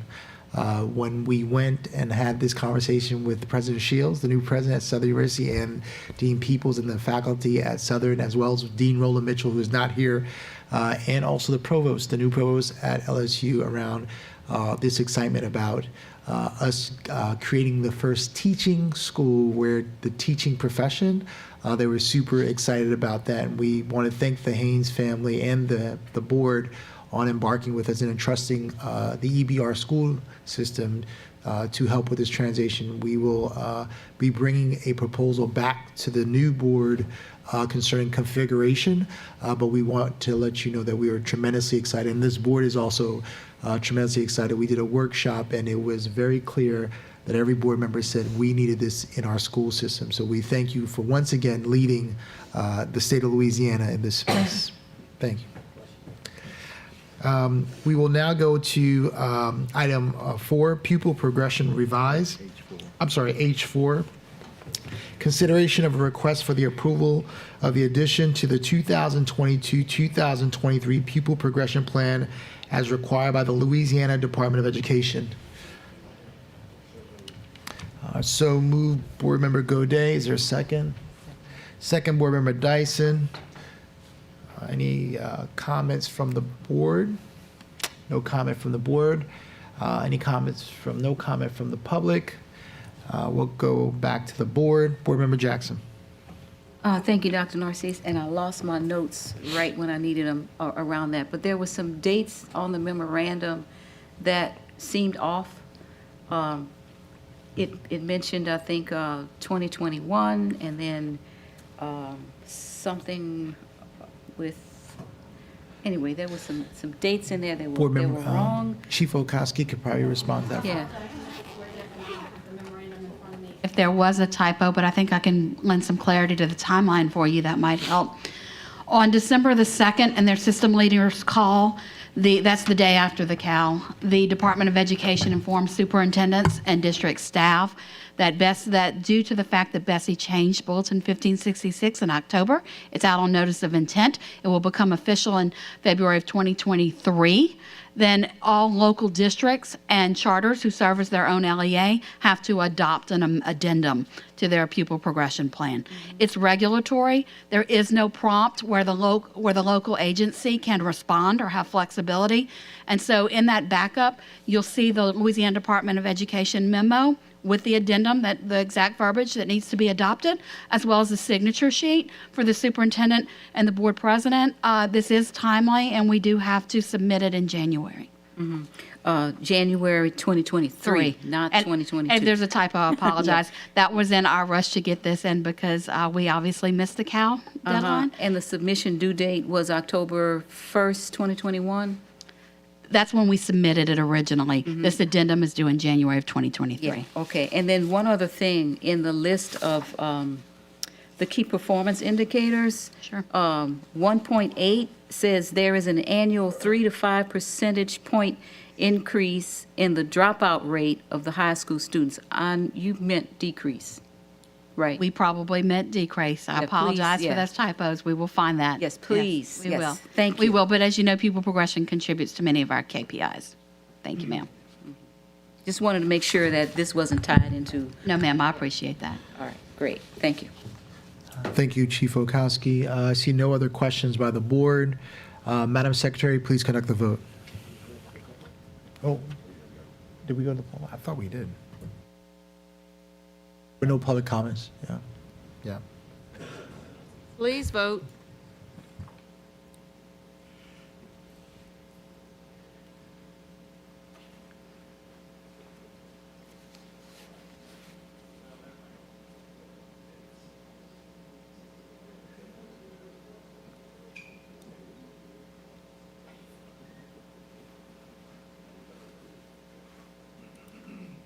The motion carries.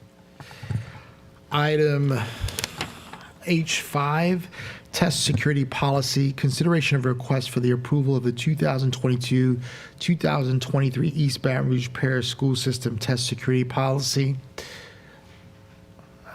Is there a motion? Motion, Board Member Howard. Is there a second? Board Member Godet. I see no comments from the board. There are no public comment cards. Back to the board. Okay, Madam Secretary, please call the vote. Please vote.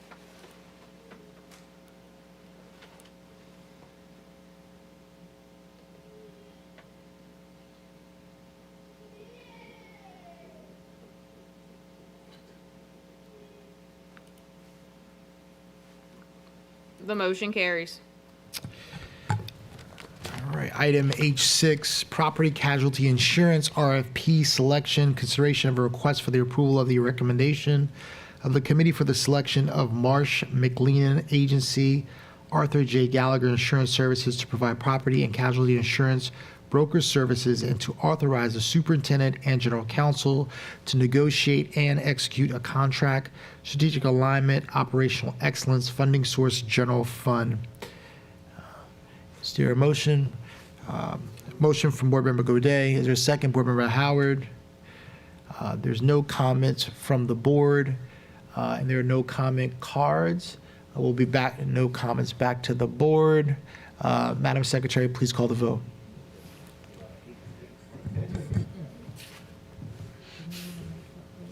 Please vote.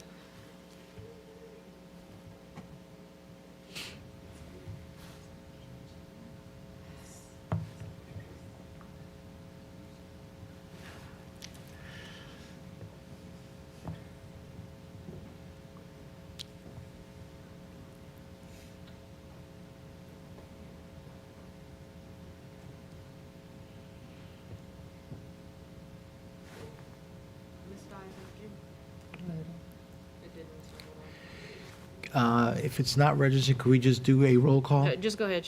Y'all gonna have to vote again. I cleared it. Okay. Sorry. Vote again. I got Can you now, but everybody's got to vote again. Can we call for a roll call vote? Is that too much? Just a roll call. Oh, Oh, no, this is my last vote, so I would like for it to be a roll call vote. Thank you.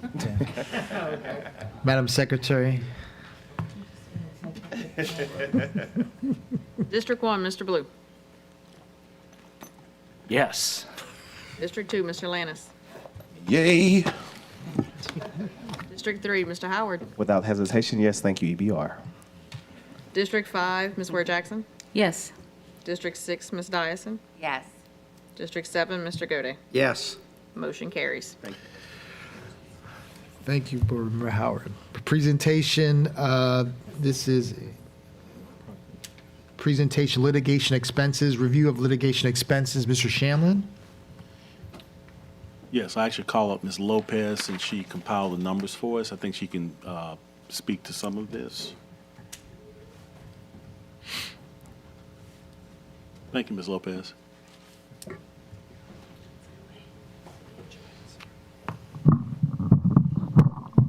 Good evening, board members. So I've compiled 3 years from 1920, 2021, and 2022 because it gives me a full year of litigation expenses. So for 1920, our budget was $350,000. We spent $366,000. Our workers' compensation claims were $3.5 million, and our risk management claims were $600,000, $27,000. And the reason I mentioned this is because litigation expenses are very hard to judge. You don't know what's going to happen. You don't know what lawsuits are going to pop up. You don't know if someone's going to get hurt. So all of these things tie into it. So let's talk about 2021. Our litigation budget was $475,000, but we had an actual budget of $550,000, which seems like an excessive overage. But at that same time, we had workers' compensation claims of $7.3 million and risk management of $2.4 million. It was an extremely high year. So those litigation charges are actually much lower than they probably should have been. We did very, very well. We cleared a lot of things off the books that year. We cleared a lot of old claims, things that needed to go away because they just kept piling up, piling up, piling up. 21-22, we had an actual budget of $478,000. Our actual was $470,000. We actually came in below. Our workers' claims actually went down to $3 million. Our risk management claims were still up at 2.3, but we're working through that because some cases take years to actually solve. You can see actually when they did the actuary cost to the OPEB and the pension, a lot of that stuff, the workers' claims, these old cases, these old staff members or whatever that were still in the books are slowly coming off. Therefore, our pension liability, all of our liabilities are going down. So while, yes, our litigation charges have gone up, we have cleared a lot of old things off of workers' comp. Our workers' comp is going to start going down. I foresee litigation going down, but I can't promise that because, as you know, I mean, we live in a very litigious society. I mean, and once these things come up, we have to deal with them. So I hope that answers your question. I feel that they have been in perfectly good range. When you compare them to what we do with the funding, they feel comfortable. They're right where they ought to be.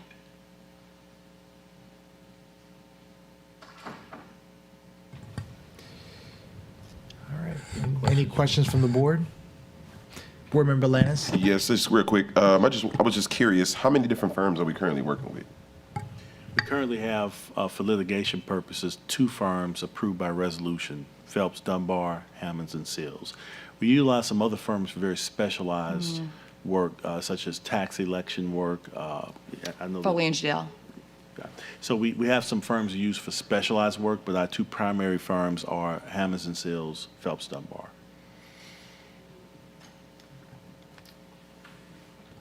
All right. No other questions from the board? Thank you, Chief Lopez.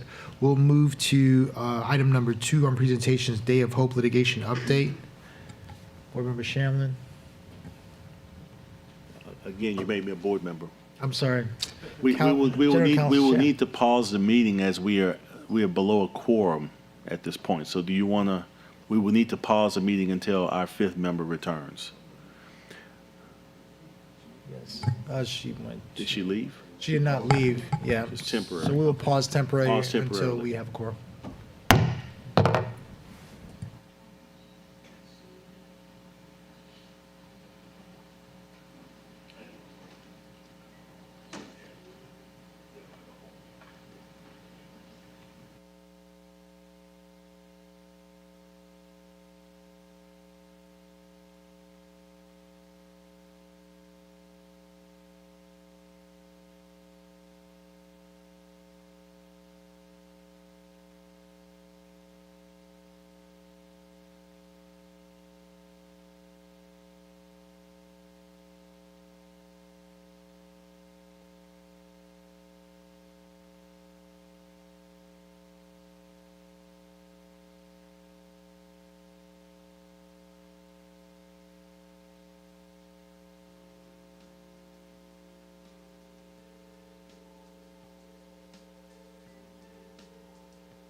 All right, we reconvene the meeting.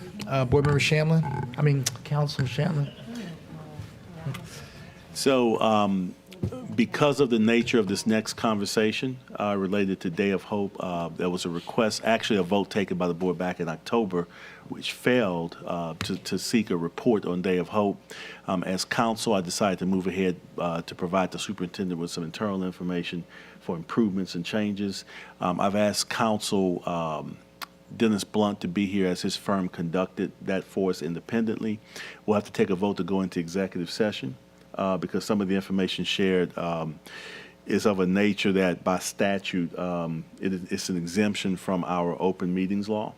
And so we'll have to entertain a motion and a second to go into executive session, followed by an affirmative vote of 2/3 of the vote of the members present. So I think that's 3 of 5. I'll move that we go into executive session. Okay, Mr. Baloo. Is there a second to that? Baloo. We could. Mr. We Baloo have 10 and minutes. Mr. Ms. Ware Jackson. Ms. Ware Jackson is a second. Okay. All right. Any comments from the board? Ms. Jackson? No comment? Okay. Then we will go to the public. Dr. Finney? Thank you. I could be mistaken, but I don't remember that this agenda item had with it the required language with respect to executive session. I believe it does. It does, yes. I'll go check. Okay. I would discourage you from going into executive session. Not that it'll do any good. And as the time draws near, I'm tempted to stand here for 2 hours, 2 minutes and 34 seconds, but I won't. Okay. Any other public comments? Okay, back to the board. No, Board Member Jackson? I realize we need to go into executive session, but just so the public will know, the main question is around, what investigation and outreach to parents and students who were impacted has been done. So we'd like to know what that is. So thank you. Board Member Dyson? Just real quick, I'd like to make sure that everyone knows that some of us board members were fully aware and had been, and it had been confirmed that an investigation was ongoing already when the agenda item came about this in the first place. And I'd like to go on record as saying that I had full knowledge because I do my homework as a board member and knew that going into that vote. Thank you. All right, Madam Secretary, please conduct the vote. Can we do a roll call vote? I didn't get a chance to get it in the system. Yes, we can do a roll call. District 1, Mr. Blue. Yes. District 2, Mr. Lannis. Yay. District 5, Ms. Ware Jackson. Yes. District 6, Ms. Dyson. Yes. District 7, Mr. Gode. Yes. All right, we will go into executive session.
All right. We are now going to item J1, Board Member Lou, announcement of meetings.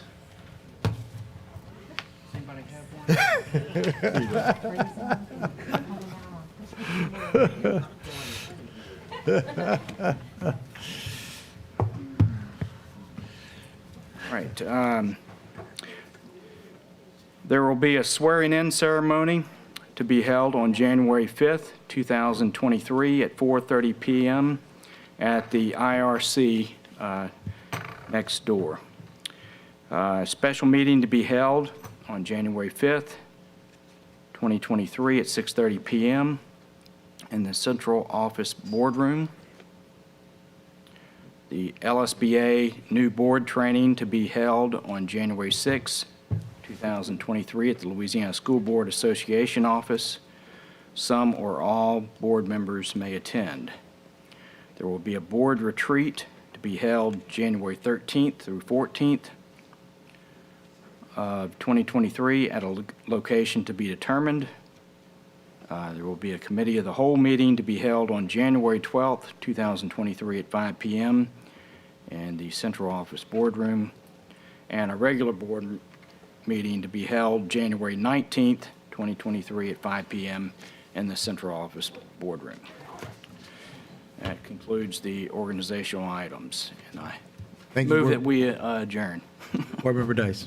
On this final meeting of mine after 21 years of being in your presence every first and third Thursday, I move to adjourn and start my new life. Thank you. Meeting adjourned.